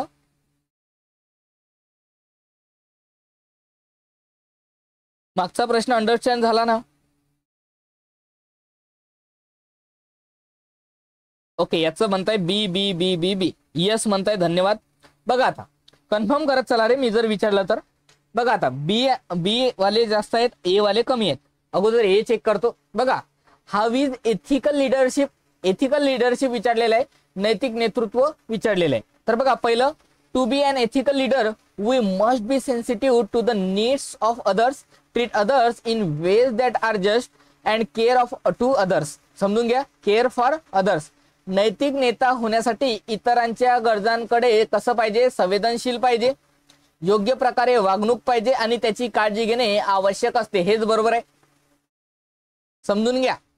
लीडर होणे सोपं नाहीये. लीडरशिपसाठी तुम्हाला ह्या गोष्टी पाहिजे. एक म्हणजे बघा, गरजांकडे संवेदनशील असणे पाहिजे, योग्य प्रकारे वागणूक पाहिजे आणि काळजी घेणारा पाहिजे, त्यावेळेसच तो एथिकल लीडर बनू शकतो. म्हणून उत्तर आहे ऑप्शन क्रमांक ए इज राईट. ओके, यानंतरचा प्रश्न घ्या आता 37 नंबरचा. कम्युनिकेशन स्टार्ट्स विथ, संवादाची सुरुवात कुठून होते सांगा. कोणापासून होते? एन्कोडिंग पासून होते, सेंडर पासून होते, चॅनल पासून होते का फीडबॅक पासून होते? सर्वांनी आन्सर करा. 37 नंबरच्या प्रश्नाचं उत्तर काय असेल? Communication starts with. हे जर डिटेलमध्ये समजून घ्यायचं असेल, कुठं स्टार्ट होते, कुठे एंड होते, कुठं अडथळे निर्माण होतात, तर कालचा व्हिडिओ बघून घ्या. ओके, काल डिटेलमध्ये शिकवलेला आहे. बी म्हणताय सेंडर, माझ्यापासूनच सुरुवात होत आहे ना, मी तुम्हाला शिकवत आहे तेव्हा तुम्ही ऐकत आहे, नंतर उत्तर देसाल मला. ओके, म्हणजे सेंडर पासून काय होते? सुरुवात होते प्रेषक पासून. ऑप्शन क्रमांक बी इज राईट. यानंतरचा प्रश्न question number 38. The two broad areas of communication are. संवादाचे दोन मुख्य प्रकार कोणते आहेत? बघा बरं, संवादाचे मुख्य दोन प्रकार ओळखायचा आहे तुम्हाला. मुख्य प्रकार ए म्हणताय ओरल अँड रिटर्न कम्युनिकेशन. मुख्य विचारलेलं आहे, बिलकुल नाही, चुकलं, ए वाले चुकले, ए वाले चुकले. बघा, ब्रॉड एरियाज ऑफ कम्युनिकेशन विचारलेलं आहे. Two broad areas of communication, verbal आणि नॉन वर्बल पाहिजे ना. उत्तर आहे ऑप्शन क्रमांक सी. कुठे? Verbal and non verbal communication, शाब्दिक आणि अमौखिक संवाद. हेच बरोबर आहे, ऑप्शन क्रमांक सी इज राईट. ओके, यानंतरचा प्रश्न 39 नंबरचा. Which of the following combination is or are examples of oral communication. खालीलपैकी कोणता किंवा कोणते मौखिक संवादाचे उदाहरण किंवा उदाहरणे आहेत? सर्वांनी सांगा. काय विचारलं? मौखिक संवाद. Okay, oral. कुठे गेलं ते ओरल? हे इथं ओरल कम्युनिकेशन, मौखिक संवाद. आता बघा, मौखिक म्हणजे तुम्ही बोलत आहे. मीटिंग मध्ये बोलता का नाही रे? बिलकुल बोलतो. मेमोज अँड प्रेझेंटेशन मध्ये बोलतो का नाही? बिलकुल बोलतो, एकदम ट्रू आहे. यानंतर बघा, मीटिंग मोमेंट्स परफॉर्मन्स, ओके, यामध्ये बोलतो. कामगिरीचा आढावा घेण्यासाठी सुद्धा बोलावंच लागते. ओके, यानंतर मीटिंग प्रेझेंटेशन मध्ये सुद्धा बोलावं लागते आणि ह्यामध्ये सुद्धा. झालं, याचं उत्तर आहे ऑप्शन क्रमांक D, all of the above. Okay, 39चं उत्तर आहे डी. यानंतरचा प्रश्न question number 14. Which of the following combination is or are examples of written communication. खालीलपैकी कोणता किंवा कोणते लेखी संवादाचे उदाहरण किंवा उदाहरणे आहेत? क्वेश्चन नंबर 40चं आन्सर द्या, पटापट द्यायचं आहे. Which of the following combination is or are examples of written communication. D म्हणताय. डी आणि बी, बी आणि डी हे दोन उत्तर येत आहे. बघू मग आता 40चं उत्तर काय असेल. बघा बरं, खालीलपैकी कोणता लेखी संवादाचं उदाहरण आहे? पत्र आणि व्हॉइसमेल. बघा आता, व्हॉइसमेल आहे का रे? नाही. पत्र आहे, लेटर तर आहे, पण व्हॉइसमेल आहे का? नाही. याच्यामध्ये आवाज आहे, लिखी नाही का? बिलकुल नाही, म्हणजे पहिलं गेलं. रिपोर्ट्स आहे अँड ईमेल, क्या बात आहे. मग याचं उत्तर हेच असेल, दोन्ही लिखितच आहेत. ओके, ठीक आहे, ऑप्शन क्रमांक बी इज राईट. आता बघा, व्हॉइसमेल लिखित कसं काय असू शकते मला सांगा बरं. ज्यांनी डी उत्तर दिलं होतं त्यांनी फक्त एवढं सांगा, व्हॉइसमेल मध्ये तुम्ही लिहून पाठवताय का रे व्हॉइसमेल? व्हॉइसचा अर्थ काय होतो? बोलणे. ओके, सिंपल प्रश्न नका चुकू. जर बघा, थोडासा जर किचकट प्रश्न असेल तर मी सुद्धा ऍग्री करेल, पण जर हे जर प्रश्न तुमच्या परीक्षेत जर चुकले तर मी कुठंतरी माफ नाही करणार. कारण की एवढं जर जीव तोडून तुम्हाला शिकवत आहे तर तुमचं सुद्धा कर्तव्य बनते की एकही प्रश्न तुमचा चुकला कामा नये. ओके, सिंपल प्रश्न बरं का. यानंतरचा प्रश्न घ्या, question number 41. How do ethical leaders build community. नैतिक नेते समुदाय कसा निर्माण करतात? बघा बरं, नैतिक नेते विचारलेले. एथिकल लीडर्स हे त्यांची कम्युनिटी कशी तयार करतात? Question number 41.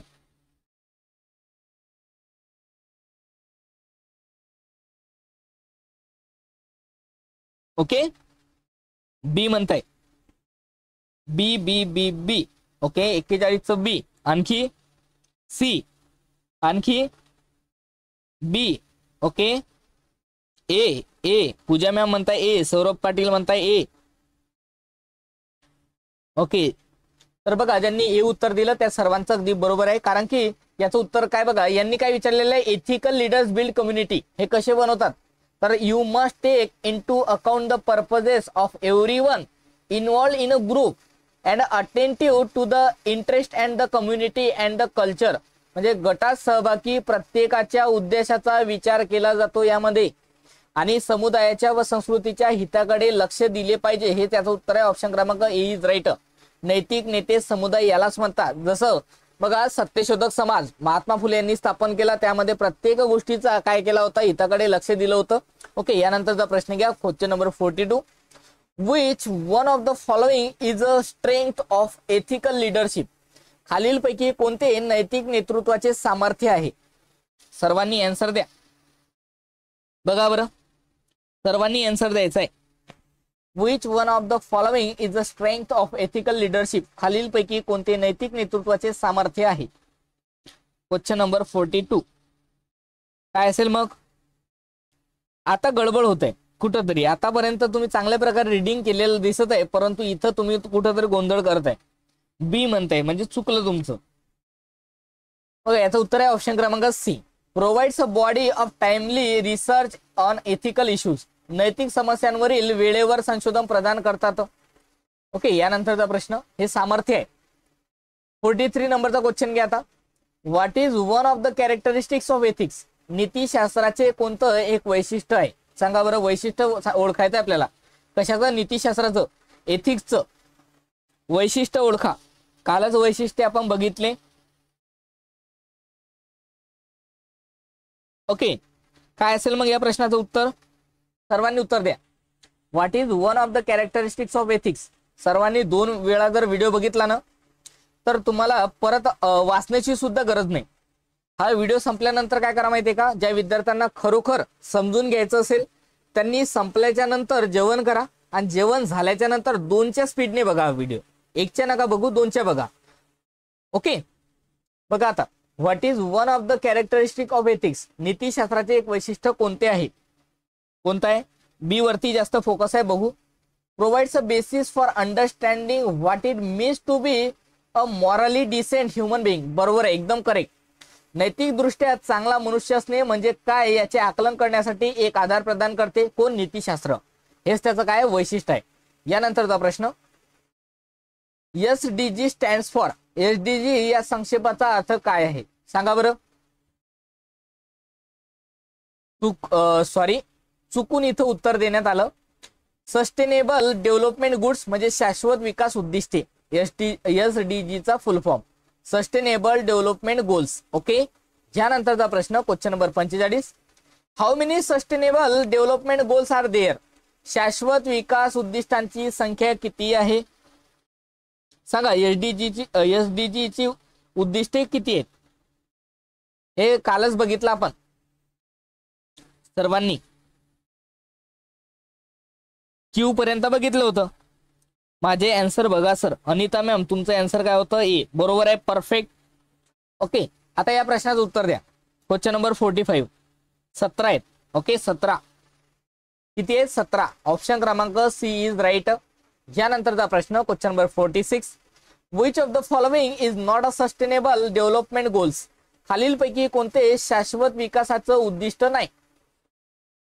बघा त्या 17 पैकी कोणतं एक नाही ते तुम्हाला ओळखायचं आहे. बघा बरं, सर्वांनी उत्तर द्या. पटापट उत्तर द्यायचंय आणि विद्यार्थ्यांची संख्या वाढवत चला लाईव्ह मध्ये. ओके, जेवढे विद्यार्थी लाईव्ह असतात तुम्ही काय करत चला, शेअर करत चला. आता बघा या 46चं उत्तर काय असेल, ए म्हणताय. तर बघा याचं उत्तर आहे eliminate racism in all it's forms. सर्व प्रकारच्या वंश विचाराचा नायनाट करणे हे उद्देश नाही आहे, बिलकुल नाही आहे. ओके, उत्तर आहे ऑप्शन क्रमांक ए. ओके, यानंतरचा प्रश्न. Unethical behaviour is often triggered by. अनीतिमान वर्तन सहसा कोणामुळे उद्भवते. सर्वांनी आन्सर करा. सर्वांनी आन्सर करा. काय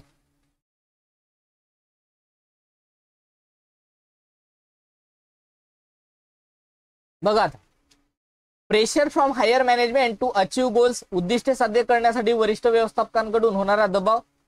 ओके, हे सुद्धा आहे अनितिमान वर्तनामध्ये. ओके, याच्यामुळे सुद्धा होऊ शकते बरं का अनएथिकल बिहेवियर. बघा यानंतर an organisational atmosphere that condones such behaviour, अशा वर्तनाला मुभा देणारे संस्थात्मक वातावरण जर असेल त्यावेळेस. म्हणजे उत्तर आहे ऑप्शन क्रमांक सी. Both A and B is true. Okay, unethical behaviour म्हणजे काय, अनितिमान वर्तन म्हणजे काय. आता बघा काही काही कंपन्या असतात, ओके, वरिष्ठ व्यवस्थापकांचा दबाव असते, सुट्ट्याच भेटत नाही. ओके, ज्या दिवशी वीकली हे असते सुट्टी असते त्या दिवशी तुम्हाला कामाला बोलवले जाते, त्यावेळेस सुद्धा अनएथिकल बिहेवियर दिसून येते. ओके, समजून घ्या. यानंतरचा प्रश्न घ्या, question number 48. Orders and directive are the example of, आदेश आणि निर्देश हे कोणाचे उदाहरण आहे. खालच्या पातळीवरच्या संवादाचे, वरच्या पातळीवरच्या संवादाचे, तिरकस संवादाचे की आडव्या संवादाचे. ऑर्डर्स, आदेश कोणाला देतात रे सांगा बरं. आदेश, आता मी तुम्हाला आदेश देऊ शकतो का, हो किंवा नाही ते सांगा बरं. मी तुम्हाला आदेश देऊ शकतो का, हो किंवा नाही. सर्वांनी उत्तर द्या. हो म्हणताय, बरोबर आहे. आता मी तुम्हाला आदेश देऊ शकतो. आता मी तुमच्यापेक्षा थोडसा एक लेवल वर असेल का खाली असेल. ओके, कोणीतरी एक वर असेल कोणी खाली असेल ना, मग त्यावेळेस काय म्हणतात याला, काय म्हणतात सांगा बरं. आदेश आणि निर्देश मी तुम्हाला देत आहे, मग काय होत आहे, वरून खाली जात आहे ना. म्हणजे मी तुम्हाला देत आहे म्हणजे डाऊनवर्ड कम्युनिकेशन होत आहे ना. वरिष्ठ बघा आता, वरिष्ठ एम्प्लॉई जे कनिष्ठांना आदेश देतात त्याला काय म्हणतात, डाऊनवर्ड कम्युनिकेशन. ओके, आदेश कोण देऊ शकते तर वरिष्ठ देतो कनिष्ठाला. ओके, कनिष्ठ काय करतो, विनंती करतो, आदेश देत नाही, म्हणून याला म्हणतात डाऊनवर्ड कम्युनिकेशन. ऑप्शन क्रमांक A is right. I think सर्वांना समजला असेल हा प्रश्न. ओके, यानंतरचा प्रश्न घ्या. आता वर नाही म्हणता येईल, डाऊनवर्ड म्हणता येईल. वरचा बघा, वरचा अधिकारी खालच्या अधिकाऱ्याला ज्यावेळेस ऑर्डर देतो त्याला म्हणता काय म्हणतात, डाऊनवर्ड कम्युनिकेशन. ओके, आता यानंतरचा प्रश्न घ्या 49 नंबरचा. अपवर्ड कम्युनिकेशन इज, वरच्या पातळीवरचा संवाद म्हणजे काय. Vertical communication, horizontal communication, diagonal communication की नन ऑफ दिस. बघा आता अपवर्ड कम्युनिकेशन कसं, वरच्या पातळीवरचा संवाद कोणाला म्हणतात. आता सपोज तुम्ही मला प्रश्न विचारला तर त्याला म्हणता अपवर्ड कम्युनिकेशन. ओके, आणि याला दुसरं नाव आहे व्हर्टिकल कम्युनिकेशन. काय याला, व्हर्टिकल कम्युनिकेशन आहे यालाच. म्हणजे बघा सपोज कस्टमर काही प्रश्न कोणाला विचारतो, दुकानदाराला. दुकानदार काय करतो तर त्याला जो सप्लायर असतो त्याच्यासोबत संवाद साधतो. सप्लायर काय करतो, कंपनी सोबत संवाद साधतो, कंपनी मॅनेजमेंट सोबत. अशा प्रकारचा असते संवाद, यालाच म्हणतात व्हर्टिकल कम्युनिकेशन. ओके, उभे संवाद. यानंतरचा प्रश्न क्वेश्चन नंबर 50. कम्युनिकेशन इज, संवाद हा एक काय आहे सांगा. कंटिन्युअस प्रोसेस आहे, डायनामिक प्रोसेस और टू वे प्रोसेस आहे का परवेसिव्ह आहे. सर्वांनी उत्तर द्या की ऑल ऑफ दिस आहे. सर्वांनी उत्तर द्या. कम्युनिकेशन इज, कम्युनिकेशन इज बी म्हणताय, सी म्हणताय. आता बघा कम्युनिकेशन इज कंटिन्युअस प्रोसेस आहे, ते सतत चालणारी प्रक्रिया. बिलकुल ट्रू आहे, 100% ट्रू आहे. मी तुमच्यासोबत बोलत आहे, कंटिन्युअसली बोलणारच आहे जोपर्यंत माझा दी एंड होत नाही तोपर्यंत. ओके, जोपर्यंत आपला क्लास संपत नाही तोपर्यंत कंटिन्युअस हे प्रोसेस चालणारच आहे कम्युनिकेशनची. ओके, सतत चालणारी प्रक्रिया ही. यानंतरचा प्रश्न डायनामिक प्रोसेस आहे म्हणजे टू वे प्रोसेस आहे. बघा यामध्ये काय आहे, दोन व्यक्ती लागतातच कम्युनिकेशनसाठी. एक म्हणजे सेंडर, दुसरा म्हणजे बघा रिसिव्हर. ओके, सेंडर किंवा गिव्हर आणि दुसरा रिसिव्हर. यानंतर बघा परवेसिव्ह, हे सर्वव्यापी आहे. ओके, सर्व जगामध्येच आहे ना कम्युनिकेशन. मग उत्तर आहे all of the above. Option क्रमांक D is right. Okay, all is correct. यानंतरचा प्रश्न घ्या. बघा आता महापारेषण निम्नस्तर लिपिक ई बुक आणि मॉकटेल बॅच ज्यांनी अजूनपर्यंत परचेस नाही त्यांनी सर्वांनी परचेस करून घ्या. नक्की याचा फायदा होणार आहे तुमच्या सिलेक्शनसाठी. ओके, का बरं घ्या, कारण की यामध्ये मॉक टेस्ट एकदम जबरदस्त तुमच्या करून घेता येत आहे. ओके, 10 मॉक टेस्ट अपलोड करून दिले एका दिवसात, म्हणजे तुम्ही 10 तारखेपर्यंत ते सोडू शकता. आता 1 ते 2 दिवसामध्ये मी डायरेक्ट 25 अपलोड करतो, जेणेकरून समोरचे जे 15 दिवस आहेत तुम्ही आरामात काय कराल ते मॉक टेस्ट सॉल्व्ह करत चलाल. ओके, एक नवीन उपक्रम ध्यानात आलेला आहे, परंतु तो इम्प्लिमेंट करण्याच्या अगोदर माझ्या नोट्स कंप्लीट झाल्यानंतर ते इम्प्लिमेंट करेल. ओके, यानंतरचा प्रश्न घ्या आता 51 नंबरचा. The main objective of communication is, संवादाचा मुख्य उद्देश काय आहे सांगा बरं. मुख्य विचारलेला आहे बरं का, मेन ऑब्जेक्टिव्ह. सर्वांनी आन्सर द्या, मेन ऑब्जेक्टिव्ह काय आहे.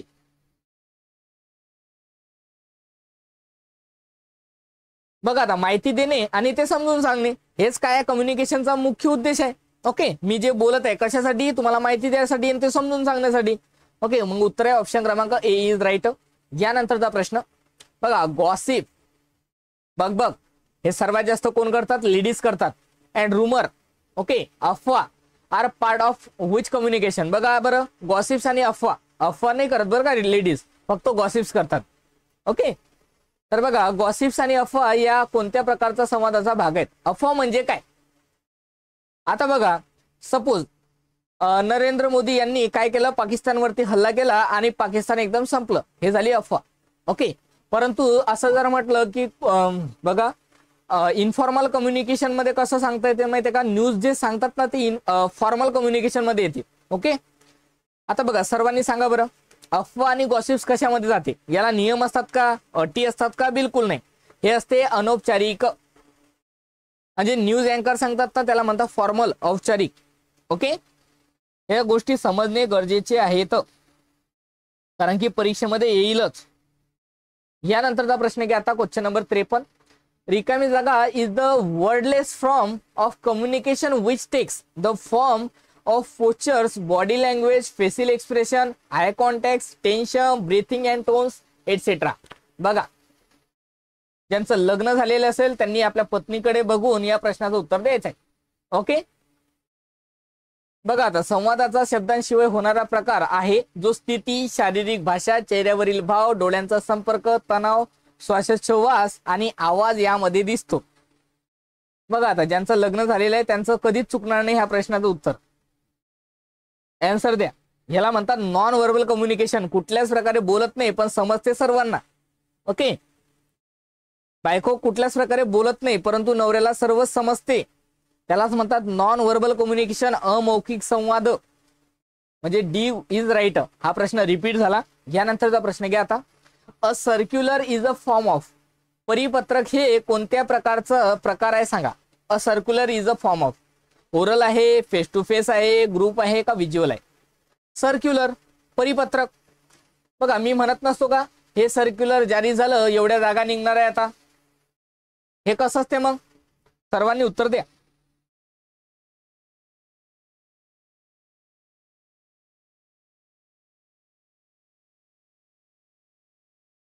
बघा, याचं उत्तर देत असताना काळजीपूर्वक उत्तर द्यायचं आहे तुम्हाला.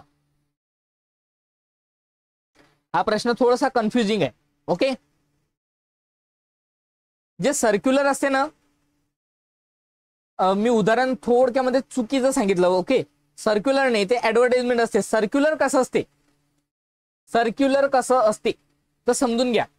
एखादं गव्हर्नमेंट आहे, बरोबर आहे, ते गव्हर्नमेंट जर बघा काय करत असेल, सर्क्युलर जारी करत असेल कोणत्या कंपनी विषयी, तर हे काय असते बघा, एकाच कंपनीसाठी असते का, नाही, तर भरपूर कंपन्यांसाठी असते ते सर्क्युलर. ओके, एखादी जाहिरात निघाली समजा सपोज, तर ते एकाच व्यक्तीसाठी निघते का, नाही. तर हे बघा, आणखी सपोज आता सर्क्युलर जारी केलं कशाचं, लाडकी बहीण योजनेचं. ओके, तर हे महाराष्ट्रातल्या सर्वच महिलांसाठी होतं ना. म्हणजे हे कसं कम्युनिकेशन होतं, कोणासाठी होतं, तर हे होतं ग्रुपसाठी. मग उत्तर आहे याला ग्रुप कम्युनिकेशन, म्हणजे समूह संवाद म्हणता येईल याला. जे उत्तर द्यायचं आहे ऑप्शन क्रमांक सी. ओके, आय थिंक सर्वांना समजलेलं असेल. हा प्रश्न थोडासा सर्क्युलरचा वेगळा आहे. परिपत्रक हे ग्रुप कम्युनिकेशनचा एक प्रकार आहे. ओके, सर्वांना वाटते दृश्य संवादाचं, पण हे आहे ग्रुप कम्युनिकेशनचं, समूह संवाद. आय थिंक आता क्लिअर झालेलं असेल. गव्हर्नमेंट रूल, GR, क्या बात आहे, एकच नंबर अश्विनी मॅम. यानंतरचा प्रश्न घ्या आता, question number 55. What is mean by the phrase of CSR? CSR चा फुल फॉर्म काय आहे? रिपीट झाला, सर्वांनी उत्तर द्या. CSR चा फुल फॉर्म काय आहे? CSR म्हणजे काय तर कॉर्पोरेट सोशल रिस्पॉन्सिबिलिटी. उत्तर आहे ऑप्शन क्रमांक A is right. Okay, corporate सामाजिक उत्तरदायित्व किंवा जबाबदारी. यानंतरचा प्रश्न, the framework for establishing good corporate governance and accountability was originally set up by. चांगले कॉर्पोरेट गव्हर्नन्स आणि उत्तरदायित्व निश्चित करण्याचे फ्रेमवर्क मूळतः कोणी तयार केले होते? नेस्ले समिती, राउंट्री समिती, कॅडबरी समिती की थॉर्नटन समिती? बघा बरं, कोणती ते समिती होती? कालच हे समिती आपण अभ्यासलेले आहे. मला वाटतं जवळपास 11 समित्यांची डिटेल तुम्हाला माहिती दिली होती. त्यांचं वर्ष, ते कोणत्या देशाची आहे. ओके, बघा आता याचं उत्तर आहे कॅडबरी समिती. ओके, कॅडबरी समिती हे कोणत्या देशातील आहे सांगा बरं? हे समिती कोणत्या देशातील होती? सर्वांनी सांगा. आणि साल सुद्धा सांगायचंय, कालच झालेलं आहे. सर्वांनी लवकर पटापट उत्तर द्यायचंय. UK, United kingdom. Perfect, UK ची आहे. ओके, युनायटेड किंगडमची आहे. 1925 सालामध्ये मी कन्फ्युजन आहे, बरोबर आहे का नाही? बघा, साल लक्षात नाही राहत माझ्या, हे एकदा कन्फर्म कराल. UK एकदम 100% ट्रू आहे. कॅडबरी समिती कुठची आहे? UK ची आहे. ओके, यानंतरचा प्रश्न, which of the following is not one of the underlying principles of the corporate governance combined code of practice? खालीलपैकी कोणता संयुक्त आचारसंहितेतील कॉर्पोरेट गव्हर्नन्सचा मूलभूत तत्व नाही? गव्हर्नन्सचे मूलभूत तत्व नाही सांगा बरं? Accountability, openness, acceptability, integrity. कशाचं तत्व नाही? संयुक्त आचारसंहितेतील कॉर्पोरेट गव्हर्नन्सचं मूलभूत विचारलेलं आहे. ओके, बघा सर्वांनी उत्तर द्या. 57चं उत्तर काय असेल? तर बघा, अकाउंटेबिलिटी आहे का, जबाबदारी आहे का? बिलकुल आहे, 100% ट्रू आहे. उघडपणा आहे का? बिलकुल आहे. प्रामाणिकपणा आहे का? आहे. स्वीकारार्थ नाही सध्या. ओके, ऑप्शन क्रमांक सी इज राईट. ज्यांनी सी उत्तर दिलं त्या सर्वांचं अगदी बरोबर आहे. जबरदस्त. यानंतरचा प्रश्न, क्वेश्चन नंबर 58, रिकामी जागा focus on maximising profits while obeying laws. रिकामी जागा कायद्याचे पालन करताना नफा वाढवण्यावर लक्ष केंद्रित करतो. कोण करतो सांगा बरं? एथिकल CSR करतो, डिझायरेबल CSR करतो, लीगल करतो का बेनिओलेंट करतो? सर्वांनी उत्तर द्या. बघा, इथं लिहिलेलं आहे कायद्याचं पालन म्हणजे लीगल. ओके, कायद्याचं पालन आलं काय? लीगल, कायदेशीर. कायद्याचं पालन कशामध्ये असणार आहे? कायदेशीर CSR मध्ये असणार आहे. म्हणून उत्तर आहे ऑप्शन क्रमांक सी. याला जास्त डोकं लावण्याची गरज नव्हती, शब्दानुसारच उत्तर आलं असतं. ओके, यानंतरचा प्रश्न, ग्रीन वॉशिंग म्हणजे काय रे? Transforming products to be more ethical, making product more ethical than it really is.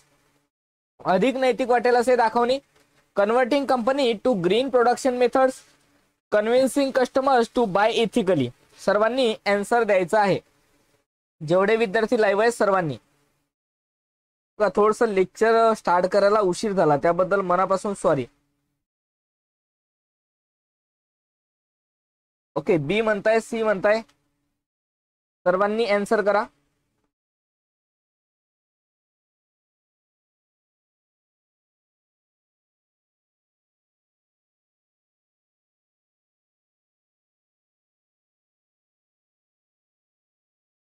परीक्षेमध्ये प्रश्न येऊ शकतो करंट अफेअरच्या दृष्टिकोनातून की सध्या जे काही ऑपरेशन चालू आहे त्या ऑपरेशनचं नाव काय आहे.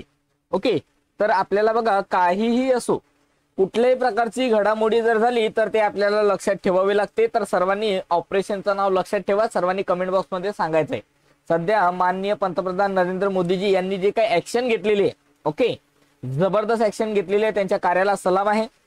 ओके, तर कोणतं बघा, परीक्षेमध्ये आपल्याला विचारतील, महापारेषणच्या नाही परंतु इतर जे एक्झामिनेशन असतील त्याला, तर ते कोणतं आहे? ऑपरेशन सिंदूर आहे, लक्षात ठेवा. आता बघा, या प्रश्नाचं अचूक असं उत्तर काय असेल मग? बी म्हणताय, ए म्हणताय. तर बघू, ए म्हणजे काय रे?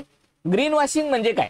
तर transforming products to be more ethical म्हणजे उत्पादने अधिक नैतिक बनवणे, असा होतो का अर्थ? नाही, तसं नाही. तर समजून घ्या, याचा अर्थ होतो making product more ethical than it really is. Okay, making product more ethical than it really is, उत्पादन प्रत्यक्षापेक्षा अधिक नैतिक वाटेल असे दाखवणे, त्यालाच म्हणतात ग्रीन वॉशिंग. ओके, म्हणजे उत्तर काय, ऑप्शन क्रमांक बी इज राईट. यानंतरचा प्रश्न question number 60, which of the following regarding corporate governance is correct. खालीलपैकी कॉर्पोरेट गव्हर्नन्स बाबत कोणते विधान योग्य आहे. बघा आता ग्रीन वॉशिंगचं एक तुम्हाला जिवंत उदाहरण सांगतो. बघा आमचे जे काही युट्यूबवरचे क्लासेस आम्ही कट ऑफ वरती जो व्हिडिओ बनवतो त्याच्यामध्ये लिहितो हाच लागेल कट ऑफ, आणि ऍक्च्युअल कट ऑफ मध्ये काय असतो, डिफरन्स असतो. ओके, म्हणजे आम्ही काय करतो, हाच लागेल कट ऑफ, या हाच या शब्दावरून काय करत असतो, ग्रीन वॉशिंग करत असतो, लक्षात ठेवा. ओके, हे उदाहरण जर सांगितलं तुमच्या लक्षात राहील. आता बघा, which of the following regarding corporate governance is correct. खालीलपैकी कॉर्पोरेट गव्हर्नन्स बाबत कोणते विधान योग्य आहे. सर्वांनी आन्सर करा. बघा आता सर्वांनी क्वेश्चन नंबर 7चं आन्सर करायचं आहे.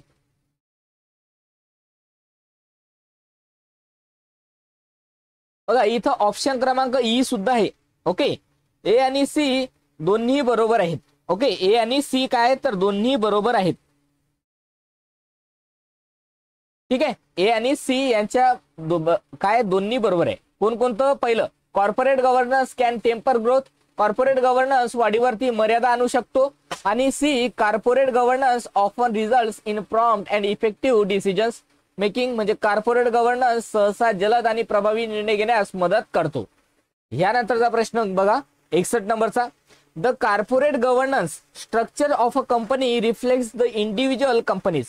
एखाद्या कंपनीची कॉर्पोरेट गव्हर्नन्स रचना त्या कंपनीच्या रिकामी जागा प्रतिबिंबित असते. काय असते रे प्रतिबिंबित, सांगा बरं. तिची सांस्कृतिक आणि आर्थिक प्रणाली, कायदेशीर आणि व्यावसायिक प्रणाली, सामाजिक आणि नियामक प्रणाली, की वरीलपैकी सर्व. क्या बात आहे, ऑप्शन क्रमांक डी म्हणताय. बघा आता, the corporate governance structure of a company reflects काय काय दर्शवून येते, culture and economic system, legal and business system, त्यानंतर बघा सोशल अँड रेग्युलेटरी सिस्टम, म्हणजे याचं उत्तर आहे ऑल ऑफ द अबोव. यानंतरचा प्रश्न 62 नंबरचा, the goal of corporate governance and business ethics education is to. बघा आता या प्रश्नाचं सर्वांनी अचूक असं उत्तर द्यायचंय.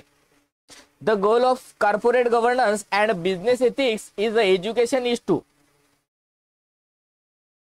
बघा बरं, सर्वांनी आन्सर द्या. कॉर्पोरेट गव्हर्नन्स आणि व्यावसायिक नैतिकतेच्या शिक्षणाचा उद्देश काय आहे. काय आहे उद्देश, 62चा आन्सर द्यायचा आहे. तर बघा याचं उत्तर आहे क्रिएट मोर एथिक्स.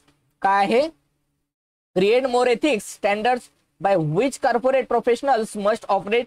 कॉर्पोरेट व्यावसायिकांसाठी अधिक नैतिक मानके तयार करणे, म्हणजे ऑप्शन क्रमांक D is right. Okay, perfect. आता बघा यानंतरचा आपण 63 नंबरचा क्वेश्चन अभ्यासूया. Which one of the following argument is in favour of corporate social responsibility. खालीलपैकी कोणता युक्तिवाद कॉर्पोरेट सामाजिक उत्तरदायित्वाच्या बाजूने आहे. सर्वांनी उत्तर द्या.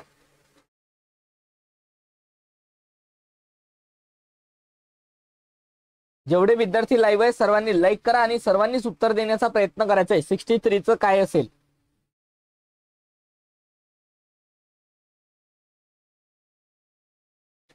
ओके, विद्यार्थ्यांची संख्या कमी आहे. मला वाटतं 19 ते 18 ते 19 मिनिटं आपण डिले केला ना लेक्चरला, त्याच्यामुळे विद्यार्थी गोंधळले असतील. आता लेक्चर आहे का इव्हिनिंगला आहे. ओके, तर बघा 63चा आन्सर काय, ए म्हणताय बऱ्यापैकी विद्यार्थी. तर बघा प्रश्न आहे खालीलपैकी कोणता युक्तिवाद हा कॉर्पोरेट सामाजिक उत्तरदायित्वाच्या बाजूने आहे. ओके, तर तो कोणाच्या बाजूने आहे, तर companies earn profit from society. कंपन्या समाजातून नफा कमवतात, हे कालच सांगितलं तुम्हाला एकदम डिटेल मध्ये.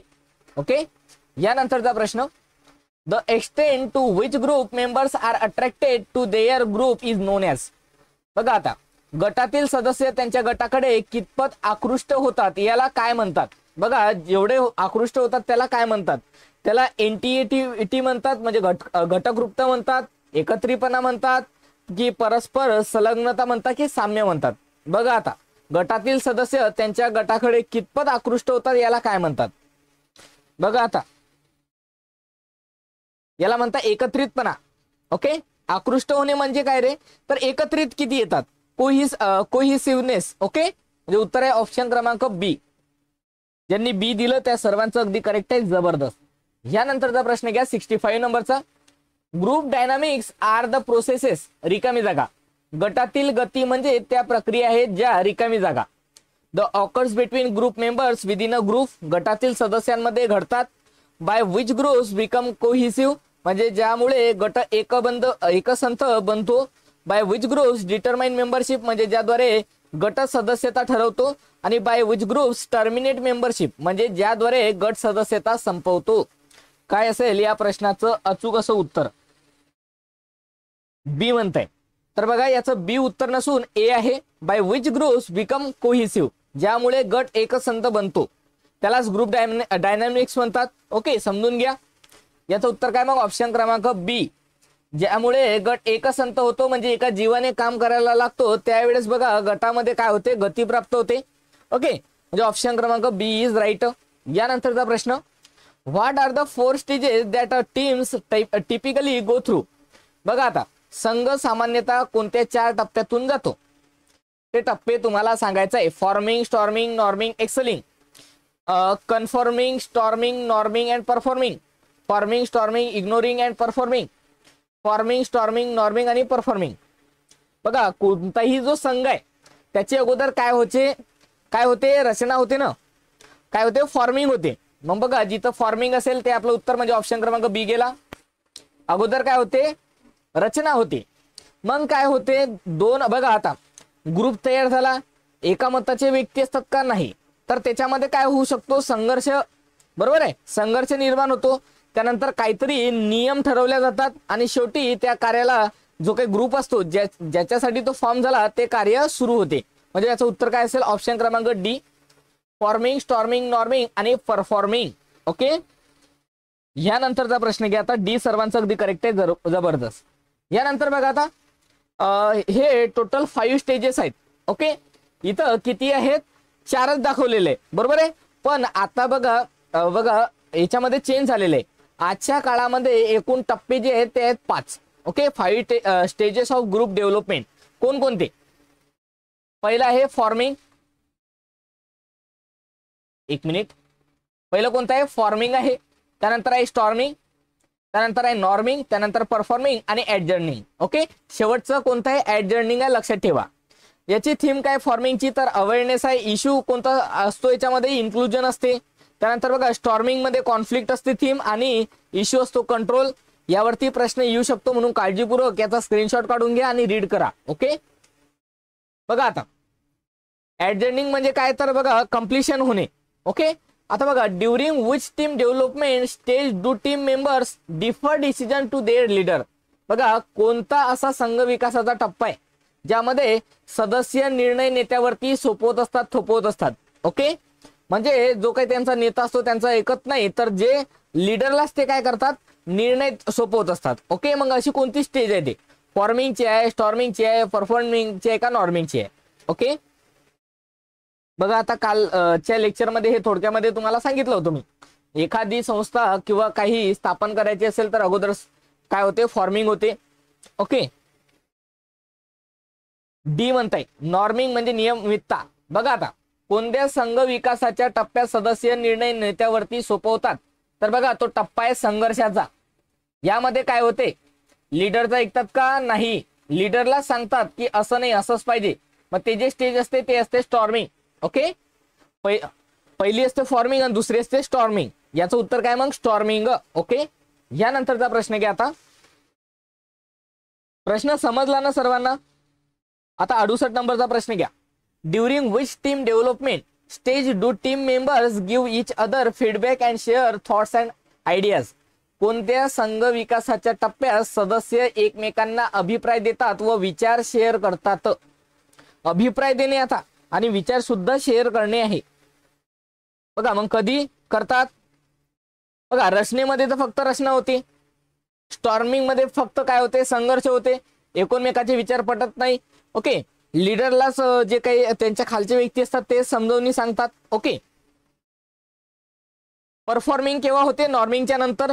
परंतु आपल्याला विचारलेलं आहे कोणत्या संघ विकासाच्या टप्प्यात सदस्य एकमेकांना अभिप्राय देतात आणि विचार शेअर करतात, तर ते आहे नियमिततेच्या याच्यामध्ये म्हणजेच नॉर्मिंगच्या याच्यामध्ये. ऑप्शन क्रमांक डी इज राईट. ज्यांनी डी उत्तर दिलं त्या सर्वांचं अगदी करेक्ट आहे.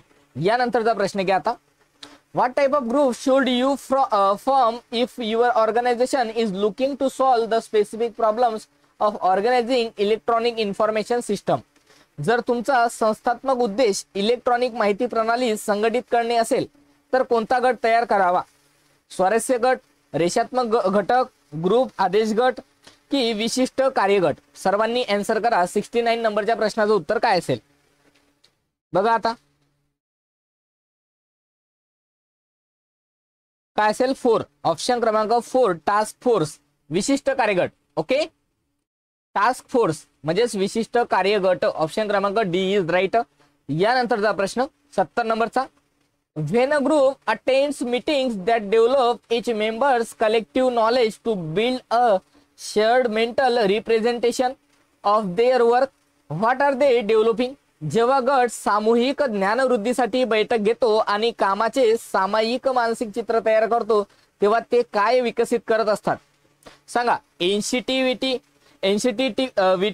व्हर्च्युअल टीम, टीम कॉग्निशन की ऑल ऑफ द अबो? बघा आता, एकात्मकता, आभासी संघ की संघ संज्ञा? 70 नंबरच्या प्रश्नाचं उत्तर द्या. प्रश्न जरी कठीण असला तरी हा प्रश्न परीक्षेत येण्यासारखा आहे. ओके, बघा मग 70चं उत्तर द्या. डी नाही, याचं उत्तर असेल संघ संज्ञान. ओके, संघ संज्ञान, टीम कॉग्निशन. बघा आता 71 नंबरचा प्रश्न. Sagar is a highly respected member of the group because the group members trust his decision making. This group dynamic refers to. Sagar हा काय? सागर हा गटाचा एक विश्वासार्ह सदस्य आहे कारण इतर सदस्य त्याच्या निर्णय क्षमतेवरती विश्वास ठेवतात. ही गट गतिशीलता काय दर्शवते सांगा बरं? ग्रुप मेंबर पॉवर दर्शवते, ग्रुप केअर टेकिंग दर्शवते, ग्रुप कोएलिशन दर्शवते की ग्रुप थिंक? सांगा, गटाचा विचार दर्शवते. काय दर्शवते? 71 नंबरच्या प्रश्नाचं उत्तर दाखवा. बघा आता, सागर कसा आहे? गटाचा विश्वासार्ह आहे. ओके, आणि सर्व त्याच्यावरती विश्वास ठेवतात, त्याच्या निर्णय क्षमतेवरती विश्वास ठेवतात, म्हणून काय होते? गटाला गतिशीलता प्राप्त होते. आणि हेच काय तर त्या गटाच्या सदस्यांची शक्ती आहे, ग्रुप मेंबर पॉवर आहे. म्हणजे उत्तर आहे ऑप्शन क्रमांक ए. ओके, ऑप्शन क्रमांक ए इज राईट. यानंतरचा प्रश्न 72 नंबरचा. The primary purpose of employee safety program is to preserve the employees. बघा आता, कर्मचाऱ्यांच्या सुरक्षिततेच्या कार्यक्रमाचा मुख्य उद्देश कोणत्या गोष्टीचे रक्षण करणे आहे? Mental health, physical health, emotional health की ऑल ऑफ द अबो? सर्वांनी आन्सर करा. 72 नंबरच्या प्रश्नाचा आन्सर काय असेल? प्रश्न आहे की कर्मचाऱ्यांच्या सुरक्षिततेच्या कार्यक्रमाचा मुख्य उद्देश. बघा, जे काही सुरक्षितता जर म्हटलं ना तर मानसिक आरोग्य व्यवस्थित आहे, शारीरिक आरोग्य सुद्धा आणि भावनिक आरोग्य सुद्धा चांगलं असलं पाहिजे आपल्या कर्मचाऱ्यांचं, याची काळजी घेतली पाहिजे. मग उत्तर काय असेल? ऑप्शन क्रमांक D, all of the above, वरील पैकी सर्व. Okay, done. आता ह्यानंतरचा प्रश्न आहे 73 नंबरचा. The responsibility for maintenance of employee health and safety is with. कर्मचाऱ्यांचे आरोग्य आणि सुरक्षितता राखण्याची जबाबदारी कोणावर आहे? एम्प्लॉईजवर आहे, एम्प्लॉयर्सवर आहे, गव्हर्नमेंटवर आहे का ऑल ऑफ द अबो? सर्वांनी आन्सर करा फास्ट मध्ये. 73 नंबरचा प्रश्न आहे, सर्वांनी आन्सर करायचा आहे. 73 नंबरचा प्रश्न आन्सर करा. डी म्हणताय. बघा, the responsibility for maintenance of employee health and safety is with. कर्मचाऱ्यांचे आरोग्य आणि सुरक्षितता राखण्याची जबाबदारी कोणावर असते? कोणावर असते सांगा लवकर फास्ट मध्ये. तर सर्वांवर असते. कर्मचाऱ्यांवर सुद्धा असते, नियोक्त्यावर सुद्धा असते आणि गव्हर्नमेंटवर सुद्धा असते. म्हणजे उत्तर आहे ऑप्शन क्रमांक D. Okay, D is right. यानंतरचा प्रश्न घ्या 74 नंबरचा. The exhaustion suffered by an individual due to continuous exposure to a stress causing situation is normally known as. तणाव निर्माण करणाऱ्या परिस्थितीचा सतत सामना केल्यामुळे व्यक्तीला होणारा थकवा सामान्यतः काय म्हणून ओळखला जातो? सापड्यात अडकणे, थकवा, चिडचिडेपणा की पूर्ण थकवा की झीज? सर्वांनी उत्तर द्या. 74 ला काय म्हणता येईल? 74चं उत्तर काय असेल? बघा, तणाव निर्माण करणाऱ्या म्हणत आहे. ओके, आपल्याला फोकस कशावरती करावं लागेल? इथं तणाव निर्माण करणाऱ्या परिस्थितीचा सतत सामना केल्यामुळे व्यक्तीला होणारा थकवा कसा असतो? पूर्ण असतो ना. आणि व्यक्तीची काय व्हायला लागते? मग झीज व्हायला लागते. म्हणजे उत्तर आहे बर्न आउट. काय असेल? बर्न आउट, पूर्ण थकवा. ओके, फक्त टायर्डनेसच नाही तर पूर्ण थकवा पाहिजे, बर्न आउट म्हणता येईल त्याला. ऑप्शन क्रमांक डी इज राईट. यानंतरचा प्रश्न question number 75. A firm is said to have good corporate social performance when. जेव्हा एखाद्या कंपनीचे कॉर्पोरेट सामाजिक कार्यक्षमता चांगली असते असे कधी म्हणतात? सांगा बरं.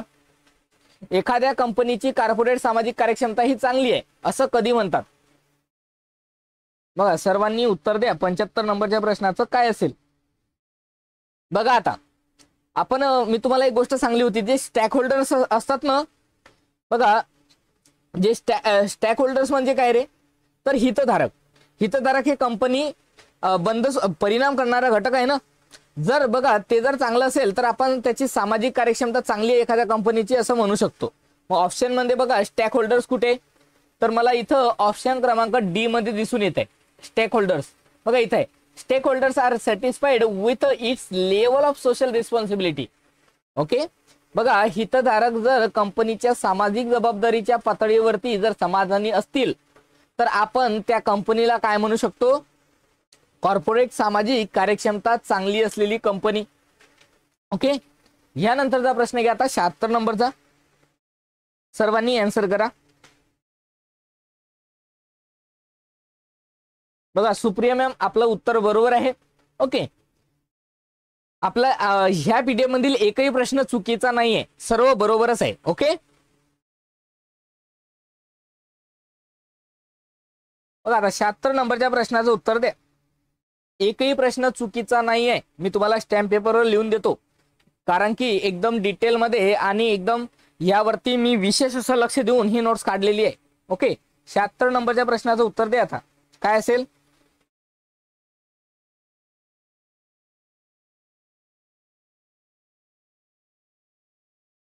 ओके सूरज सर, बिलकुल करतो, टेन्शन घेऊ नका. 76 नंबरच्या प्रश्नाचं उत्तर द्या. आता सी म्हणताय, ए म्हणताय, बी म्हणताय. तर बघू, अगोदर मी वाचली कमेंट सी. बघा आता, अ ग्रीन ट्रान्सपोर्ट प्लॅन म्हणजे काय? ग्रीन ट्रान्सपोर्ट प्लॅन म्हणजे काय? तर बघा, a plan devise by a company or organisation to reduce the environmental impact of the transport demands generated by itself and its employees. बरोबर आहे, परफेक्ट आहे. बघा, ग्रीन ट्रान्सपोर्ट प्लॅन काय असते? कुठल्याच प्रकारे प्रदूषण झालं नाही पाहिजे. ओके, बघा, कंपनी किंवा संस्थेने तयार केलेला असा आराखडा जो त्यांच्या व त्यांच्या कर्मचाऱ्यांच्या वाहतूक गरजांमुळे होणारा पर्यावरणीय परिणाम कमी करतो, त्यालाच म्हणतात green transport plan. Okay, option क्रमांक सी इज राईट. सर्वांना आता ग्रीन ट्रान्सपोर्ट प्लॅन काय असते ते समजलेला असेल. यानंतरचा प्रश्न 77 नंबरचा. The concept of international social responsibility is the expectation that MNCs concern themselves about रिकामी जागा effects of their decisions regarding activities in other countries. आंतरराष्ट्रीय सामाजिक जबाबदारीची संकल्पना ही अपेक्षा आहे की बहुराष्ट्रीय कंपन्यांनी इतर देशांतील त्यांच्या निर्णयांच्या कोणत्या परिणामांबाबत चिंता व्यक्त करावी. बघा, या प्रश्नाचं उत्तर काय असेल मग 77चं?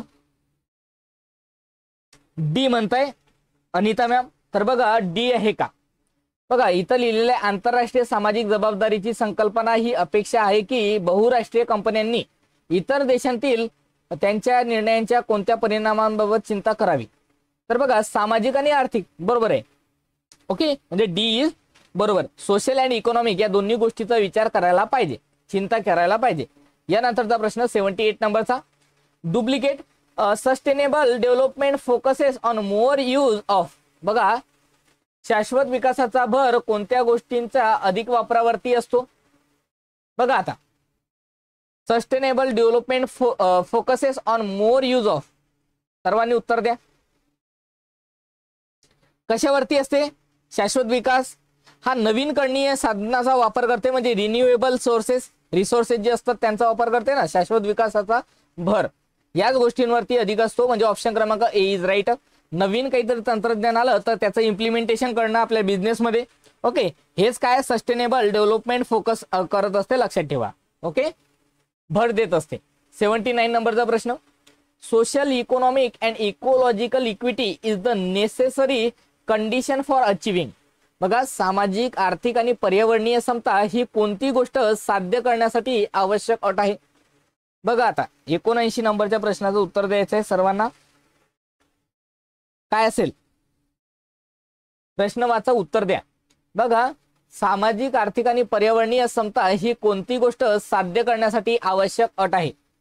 बघा आता पर्यावरणीय समता आणि ओके, सामाजिक विकास, आर्थिक विकास, शाश्वत विकास आणि पर्यावरणीय विकास नावामध्येच उत्तर आहे. उत्तर द्या मग. बघा आता सामाजिक आर्थिक आणि पर्यावरणीय या तिन्ही गोष्टीचा ह्या गोष्टी साध्य करण्यासाठी आवश्यक काय आहे मग सस्टेनेबल डेव्हलपमेंट. ओके, जे काही नवीन तंत्रज्ञान आहे त्याला विकसित करणे, आत्मसात करणे, ओके, त्याचं इम्प्लिमेंटेशन करणे आपल्या बिझनेसमध्ये, हेच याचं उत्तर आहे सस्टेनेबल डेव्हलपमेंट, शाश्वत विकास. यानंतरचा प्रश्न 80 नंबरचा, eco tracking tools need to be available which. पर्यावरण नोंदणी करता कोणत्या प्रकारची साधने हे आवश्यक आहेत. Do not allow you to trace mental footprint, त्यानंतर avoid data collection, setup and environmental management system, help in decision making. 80 नंबरच्या प्रश्नाचं उत्तर काय असेल, काय असेल, सी म्हणताय.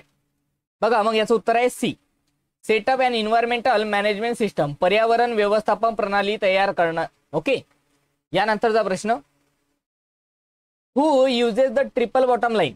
बघा आता ट्रिपल बॉटम लाईन कोण यूज करते रे, बिझनेस करते, नॉन प्रॉफिट ऑर्गनायझेशन करतात का गव्हर्नमेंट करतात. सर्वांनी आन्सर करा. ट्रिपल बॉटम लाईन 3 पी असते. पहिला पी काय दर्शवतो, पीपल, दुसरा पी काय दर्शवतो, प्लॅनेट, आणि तिसरा पी काय दर्शवतो, प्रॉफिट. ओके, मग ट्रिपल बॉटम लाईन हे सर्वचे सर्व यूज करता, म्हणजे उत्तर आहे ऑल ऑफ द अबो, वरील पैकी सर्व. यानंतरचा प्रश्न 82 नंबरचा, which of the following is not one of the work related behaviors that demonstrates a strong work ethic. खालीलपैकी कोणते वर्तन मजबूत कार्यनैतिकतेचे उदाहरण नाही. सर्वांनी आन्सर करा. 82 नंबरच्या प्रश्नाचं उत्तर काय असेल. बघा आता, which of the following is not one of the work related behaviors that demonstrates a strong work ethics. याला स्टार मार्क करा.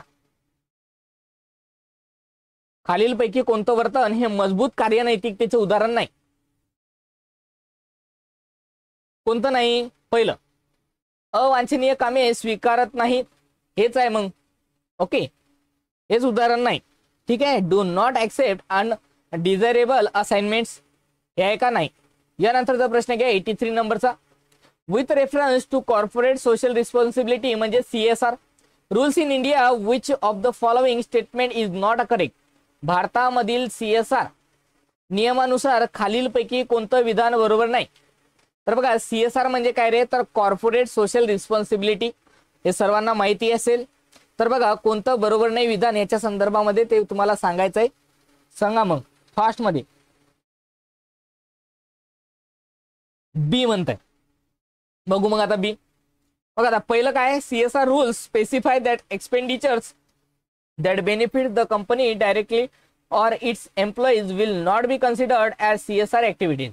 CSR नियम सांगतात की कंपनी किंवा तिच्या कर्मचाऱ्यांना थेट फायदा होणारा खर्च CSR मध्ये गणला जाणार नाही. हे बरोबर आहे, एकदम ट्रू आहे 100%. यानंतर बघा CSR rules do not specify minimum spending on CSR activities, म्हणजे CSR नियम CSR वर किमान खर्चाचे निर्देश देत नाहीत असं लिहिलेलं आहे, म्हणून हे चुकीचं आहे. देते, निर्देश देते, म्हणजे उत्तर आहे ऑप्शन क्रमांक बी इज राईट. यानंतरचा प्रश्न 84 नंबरचा, which of the following statement describes business ethics. खालीलपैकी कोणतं विधान व्यावसायिक नैतिकता स्पष्ट करते. सर्वांनी उत्तर द्या. 84 नंबरच्या प्रश्नाचा आन्सर करायचा आहे, which of the following statements describes business ethics. क्या बात है, डी म्हणताय अश्विनी मॅम. बघा मग, बघा खालीलपैकी कोणतं विधान व्यावसायिक नैतिकता स्पष्ट करते, व्यवसायाची नैतिकता. तर बघा व्यावसायिक नैतिकता म्हणजे अनुप्रयुक्त नैतिकता, जी नैतिक मानकांचा अभ्यास करते आणि ती व्यवसायात कशी लागू होऊ शकतात हे दर्शवते. हे ट्रू आहे. Business ethics is applied ethics, याच्याकडे अंडरलाईन करा. हे विचारतील म्हणजे विचारतीलच. Business ethics is applied ethics that studies moral standards and shows now this can be applied to businesses. Okay. यानंतरचा प्रश्न 85 नंबरचा.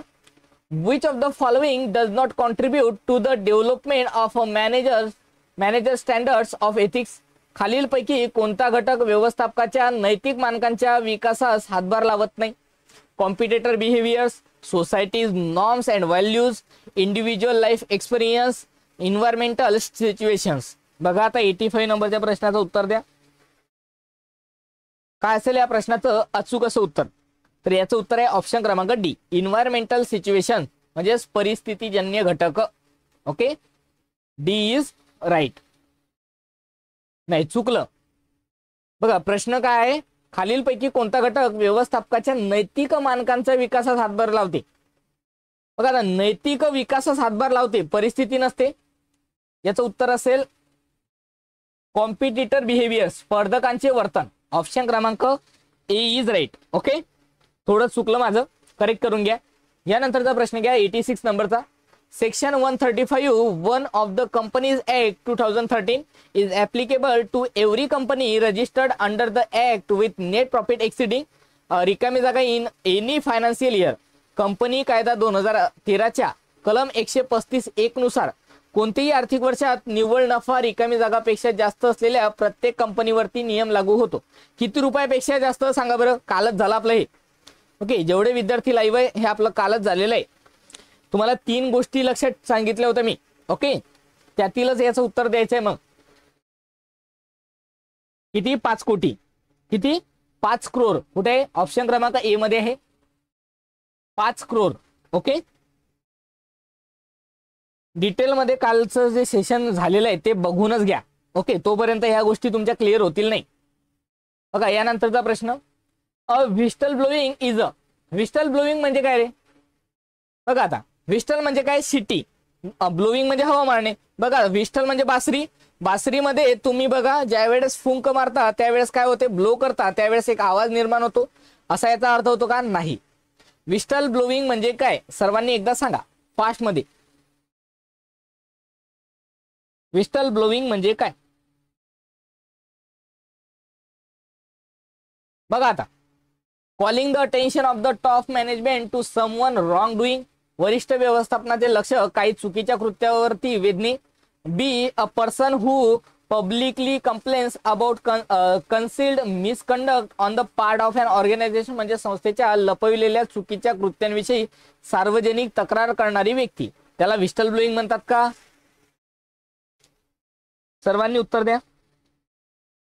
तर याचं उत्तर आहे ऑप्शन क्रमांक 1 आणि 2. बघा आता, जर कोणी चुकीचं काम करतंय त्यावरती लक्ष वेधलं म्हणजे व्हिसल ब्लोईंग करणं. ओके, म्हणजे बासरी वाजवली असं म्हणता येईल. किंवा संस्थेच्या लपविलेल्या चुकीच्या कृत्यांविषयी सार्वजनिक तक्रार करणारी व्यक्ती, याला सुद्धा व्हिसल ब्लोईंग म्हणतात.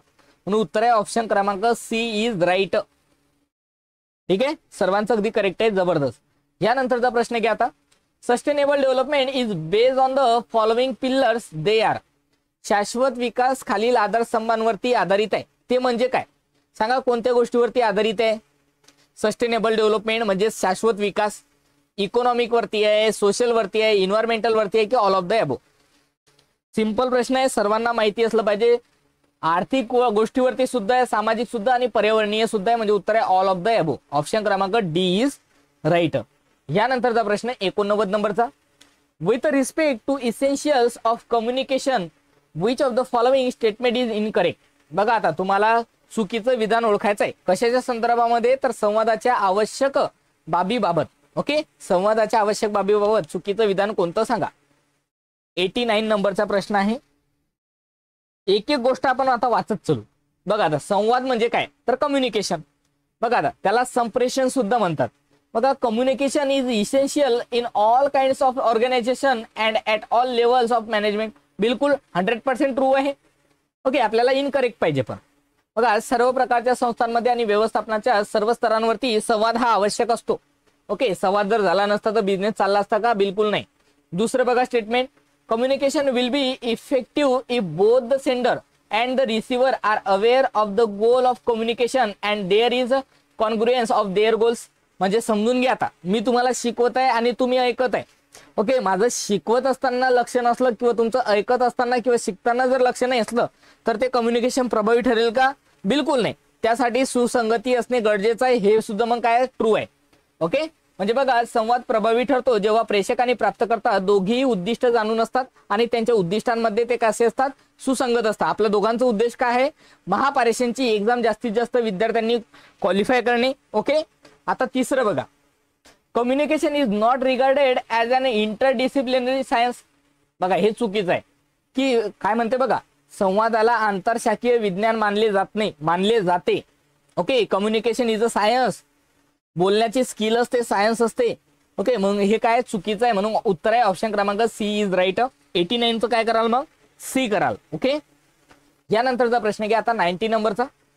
What is one of the primary goals of introducing corporate governance in company? एका कंपनीत कॉर्पोरेट गव्हर्नन्स सादर करण्याचे प्राथमिक उद्दिष्ट काय आहे? सर्वांनी आन्सर करा. Maximising short term gains, bringing order and method to decision making, window dressing of financial statements, implementing IFRS in accounting system. बघा आता उद्दिष्ट, आता बघा उद्दिष्ट कधी विंडो ड्रेसिंग असू शकते का? बिलकुल नाही. कॉर्पोरेट गव्हर्नन्स सादर करण्याचं प्राथमिक उद्दिष्ट विंडो ड्रेसिंग असेल का? बिलकुल नाही. मग काय असेल सांगा? ए आणि बी मध्ये कन्फ्युजन आहे. बघू, अल्पकालीन नफा वाढवणे हे आहे, पण कसा? दीर्घकालीन. नफा कसा पाहिजे? दीर्घकालीन पाहिजे ना. अल्पकालीन कोणत्या कंपनीचा आहे का? नाही. मग हे सुद्धा चुकीचं आहे. त्यानंतर बघा, bringing order and method of decision making. क्या बात आहे. निर्णय प्रक्रियेत शिस्त आणि प्रणाली आणणे हे आहे प्राथमिक उद्दिष्ट कशाचं? कॉर्पोरेट गव्हर्नन्सचं. ओके, उत्तर आहे ऑप्शन क्रमांक बी इज राईट. उत्तर काय मग? बी. ओके, यानंतरचा प्रश्न आहे आता 91 नंबरचा.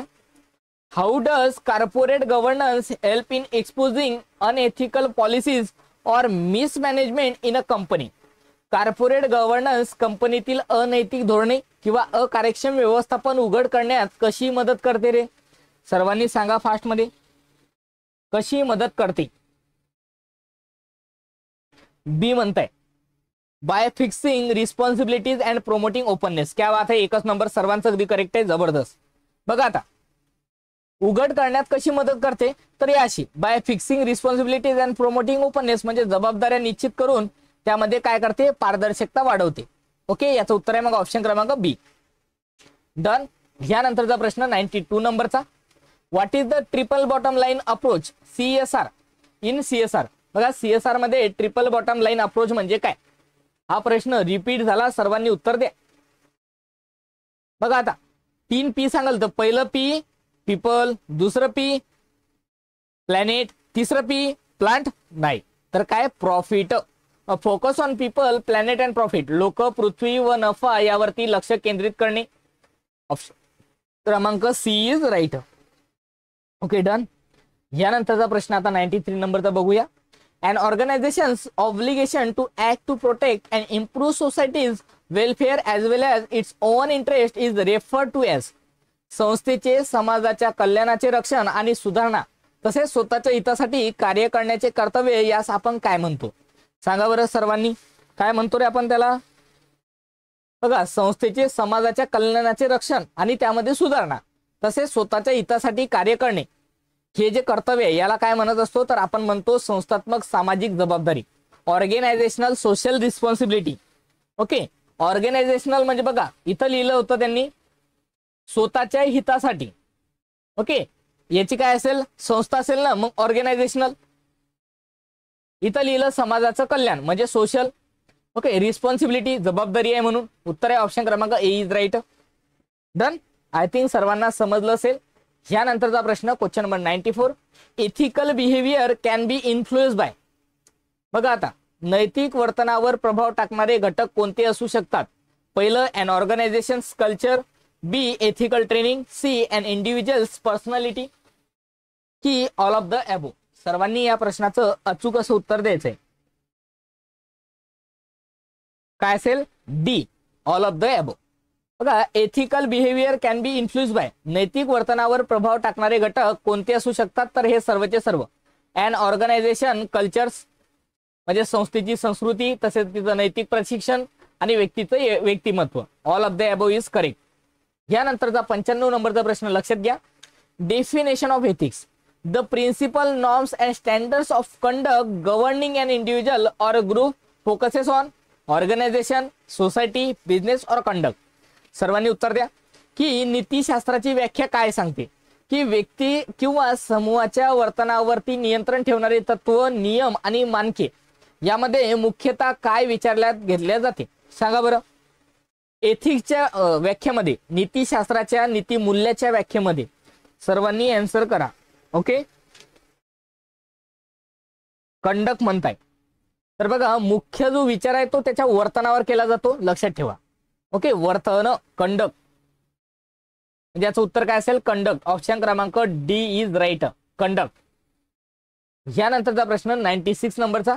One of the characteristics of ethical leadership states that, नैतिक नेतृत्वाचे एक वैशिष्ट्य असे म्हणते की, पहिलं, ही शुड हॅव बियस ऍक्शन, त्याचे वर्तन पक्षपाती असावे.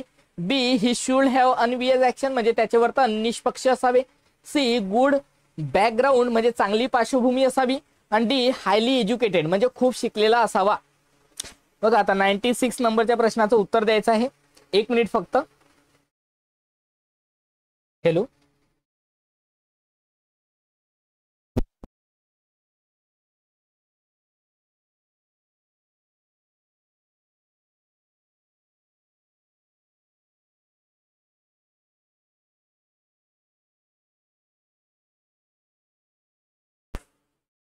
बघा या प्रश्नाचं उत्तर द्या. 96 नंबरचा.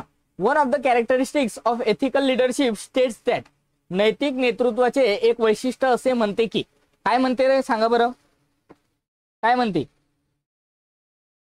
बघा, नैतिक नेतृत्वाचे एक वैशिष्ट्य असे म्हणते की त्याचे वर्तन पक्षपाती असावे, नाही, निःपक्षपाती असावे, कुठल्याच प्रकारचा पक्षपात नसावा, मग हे चुकीचं आहे.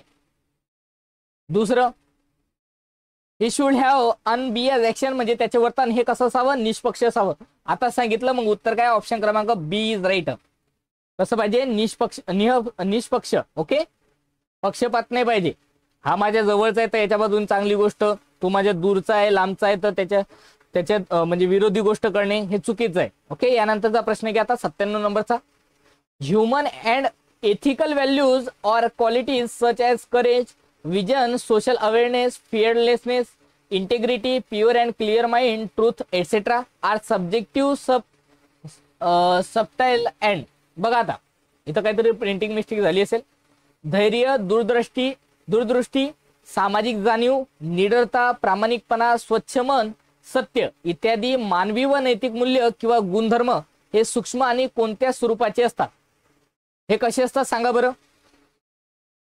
आता जो गुण आहे, आता गुडविल तुम्हाला माहित होतं, गुडविल कसं होतं, इनटेंजिबल असेट होतं ना. आता तुमचं धैर्य, दूरदृष्टी, ओके, मग हे काय असतील, अमूर्त संकल्पना आहेत ना.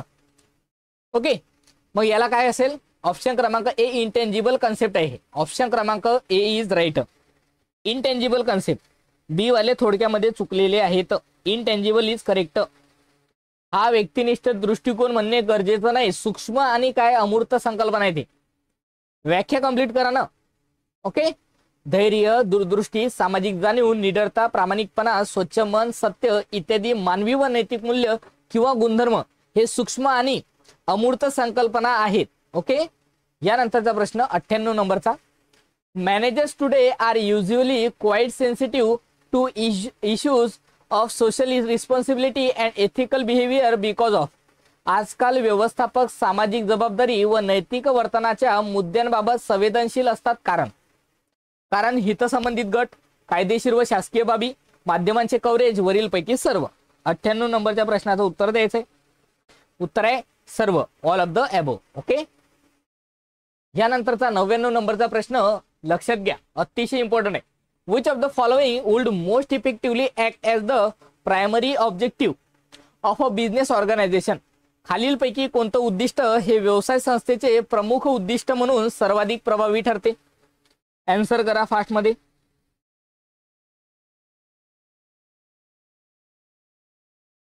नाही नाही असं नाही येणार रुपाल मॅडम, एकतर इंग्लिशमध्ये येईल त्याला स्विच करून मराठीमध्ये येईल, असं नाही येणार जवळजवळ इंग्लिश मराठी जवळजवळ बिलकुल नाही. ओके बघा इकडून इंग्लिशचा ठेवणे इकडून मराठीचा ठेवणे मग ते हे करणे व्यवस्थित बघा त्याच्यामध्ये खूप टाइम लागतो. त्याच्यामुळे मी हे जे नोट्स आहेत हे अशा प्रकारच्या बनवून घेतल्या. ओके अशा प्रकारे दिसणार, एकतर तुम्हाला इंग्लिशमध्ये दिसेल वरती उजव्या कोपऱ्यामध्ये वरच्या भागामध्ये बघा तुम्हाला काय करायला लागेल, उजव्या कोपऱ्यामध्ये सांगत आहे तिथं स्विचचं ऑप्शन असेल लँग्वेज स्विच, तिथं क्लिक करायचं, लँग्वेज चेंज करून घ्यायची. मराठीत जर बघायचं असेल तर मराठीत दिसेल, इंग्लिशमध्ये बघायचं असेल तर इंग्लिशमध्ये. कोणतेही एकाच लँग्वेजमध्ये एका वेळेस प्रश्न दिसेल, दोन्ही लँग्वेजमध्ये दिसणार नाही. ओके त्यासाठी तुम्हाला स्विच करावं लागेल. आता बघा 99 नंबरच्या प्रश्नाचं उत्तर काय असेल, बी म्हणताय, सर्वांचं उत्तर येत आहे बी, एक उत्तर आलं फक्त डी. बघू मग बघा आता कोणते उद्दिष्ट व्यवसाय संस्थेचे प्रमुख उद्दिष्ट म्हणून सर्वाधिक प्रभावी ठरते. काय असते, नफा कमवणे. कोणतीही संस्था कशासाठी होते, नफाच कमवण्यासाठी स्थापन होते, टू मेक अ प्रॉफिट, नफा कमवणे. ओके 99 नंबरचा प्रश्न. यानंतरचा प्रश्न 100 नंबरचा बघा, business ethics deals primarily with, व्यवसाय नीतिशास्त्र प्रामुख्याने कशाशी संबंधित असते. सोशल रिस्पॉन्सिबिलिटी म्हणजे सामाजिक जबाबदारी, be the pricing of products and services म्हणजे उत्पादन व सेवांची किंमत ठरविणे, सी मॉरल ऑब्लिगेशन म्हणजे नैतिक कर्तव्य, आणि D being unfair to the competition स्पर्धकांबाबत अन्याय करणे. 100चं उत्तर काय असेल सर्वांनी आन्सर करा. बघा आता व्यवसाय नीतिशास्त्र प्रामुख्याने हे नैतिक कर्तव्याशी संबंधित आहे. ओके नीतिशास्त्र नैतिक कर्तव्यासाठीच आहे, मॉरल ऑब्लिगेशनसाठीच आहे. मग उत्तर आहे ऑप्शन क्रमांक सी इज राईट. सर्वांचं बरोबर, सी इज राईट. यानंतरचा शेवटचा प्रश्न बघूया आपण. The human activity among the following which causes maximum environmental pollution having regional and global impact is, खालील मानवी कलापांपैकी कोणता पर्यावरण प्रदूषणास सर्वाधिक कारणीभूत ठरतो ज्याचा प्रादेशिक आणि जागतिक परिणाम होतो. शहरीकरण, औद्योगिकरण, शेती, खनन. बघा कशामुळे होतो रे जास्तीत जास्त, सर्वाधिक जास्त प्रदूषण कशातून होते, फॅक्टरीतून. फॅक्टरी म्हणजे काय, इंडस्ट्रियलायझेशन, औद्योगिकीकरण. बघा आता ऑप्शन नुसार द्यायचं होतं, मग सर्वात जास्त आता शहरीकरणाने सुद्धा होतो. ओके परंतु जास्त कशामुळे होतो तर औद्योगिकीकरणामुळे. म्हणून उत्तर आहे ऑप्शन क्रमांक B industrialisation. B is right. काही पुस्तकामध्ये शहरीकरण दिलेलं आहे ते चुकीचं आहे, उत्तर आहे इंडस्ट्रियलायझेशन. ओके बघा आता आपले उत्तर तेव्हा चुकतात ज्या वेळेस मी काय करतो माहिती का, पुस्तकांचा संदर्भ घेऊन शिकवतो. ओके कारण की बऱ्याचशा पुस्तकामध्ये खूप मिस्टेक झालेले आहेत. ओके तुम्ही विचार नाही करू शकत, एवढ्या आपल्या कॉम्पिटेटिव्ह एक्झामचे जे काही बुक्स आहेत ना त्यांचा जर रेफरन्स घेतला थोडासा तर ते चुकीचे उत्तर असतात. असो बघा ज्या विद्यार्थ्यांनी अजूनपर्यंत महापरीक्षेचा कोर्स परचेस केला नसेल त्यांनी नक्कीच परचेस करा. ओके तर बघा आजच्या व्हिडिओ लेक्चरमध्ये मग एवढंच. Thank you for watching this video. If you like this बघा initiative please like share and subscribe our YouTube channel. Video कसा वाटला सर्वांनी प्रतिक्रिया द्या. बघा सकाळचं आणि आजचं लेक्चर या दोन्ही लेक्चर मिळून जे आपण 101 प्रश्न कव्हर केले ते कसे वाटले तुम्हाला सर्वांनी कमेंट बॉक्समध्ये कमेंट करून सांगा.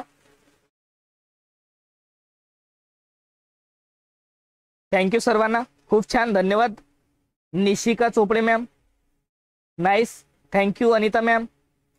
बघा सर्वांनी छान छान कमेंट करत चला जेणेकरून मला सुद्धा उत्साह निर्माण होईल आणि अशाच प्रकारे चांगले जे काही टॉपिक आहेत उर्वरित ते सुद्धा मी 1 ते बघा 2-2 तास घेऊन ते कंप्लीट करून देईल. ओके बघा आता तुम्ही जर विचार केला ना बिझनेस इथिक्स अँड कम्युनिकेशन वरती एक स्वतंत्र पुस्तक आहे माहितीये का, किती पानाचं असेल रे, किती पानाचं असेल, 550 पानाचं पुस्तक आहे बिझनेस एथिक्स अँड कम्युनिकेशन वरती. 550 पेजेस आहेत त्याच्यामध्ये. ओके त्या 550 पेजेसला तुम्हाला वाचण्याची गरज नाही, आपण त्यातील जे महत्वाचं आहे ते आणलं इथं जेणेकरून तुम्हाला पैकीच्या पैकी मार्क्स मिळतील. ओके धन्यवाद धन्यवाद. चालेल शांकित सर, चालेल चालेल ठीक आहे. तर असो आजच्या व्हिडिओ लेक्चर मध्ये मग एवढेच, इथेच थांबूया. सर्वांनी काळजी घ्या. ओके बघा आता मॉक ड्रिल आहे तुमच्या शहरामध्ये, जर मॉक ड्रिल होत असेल तर त्याचा अनुभव घ्या. कशा प्रकारे युद्धजन्य परिस्थिती निर्माण होते आणि कशा प्रकारे सायरन वाजतं, कशा प्रकारे आपल्या शरीराची दक्षता घ्यावी लागते. ओके या सर्व गोष्टीचा अनुभव तुम्हाला येईल तुमच्या बघा तुमच्या शहरामध्ये जर मॉक ड्रिल इव्हेंट होत असेल तर. असो आजच्या व्हिडिओ लेक्चर मध्ये मग एवढंच, इथेच थांबूया. सर्वांचे पुन्हा एकदा खूप खूप धन्यवाद.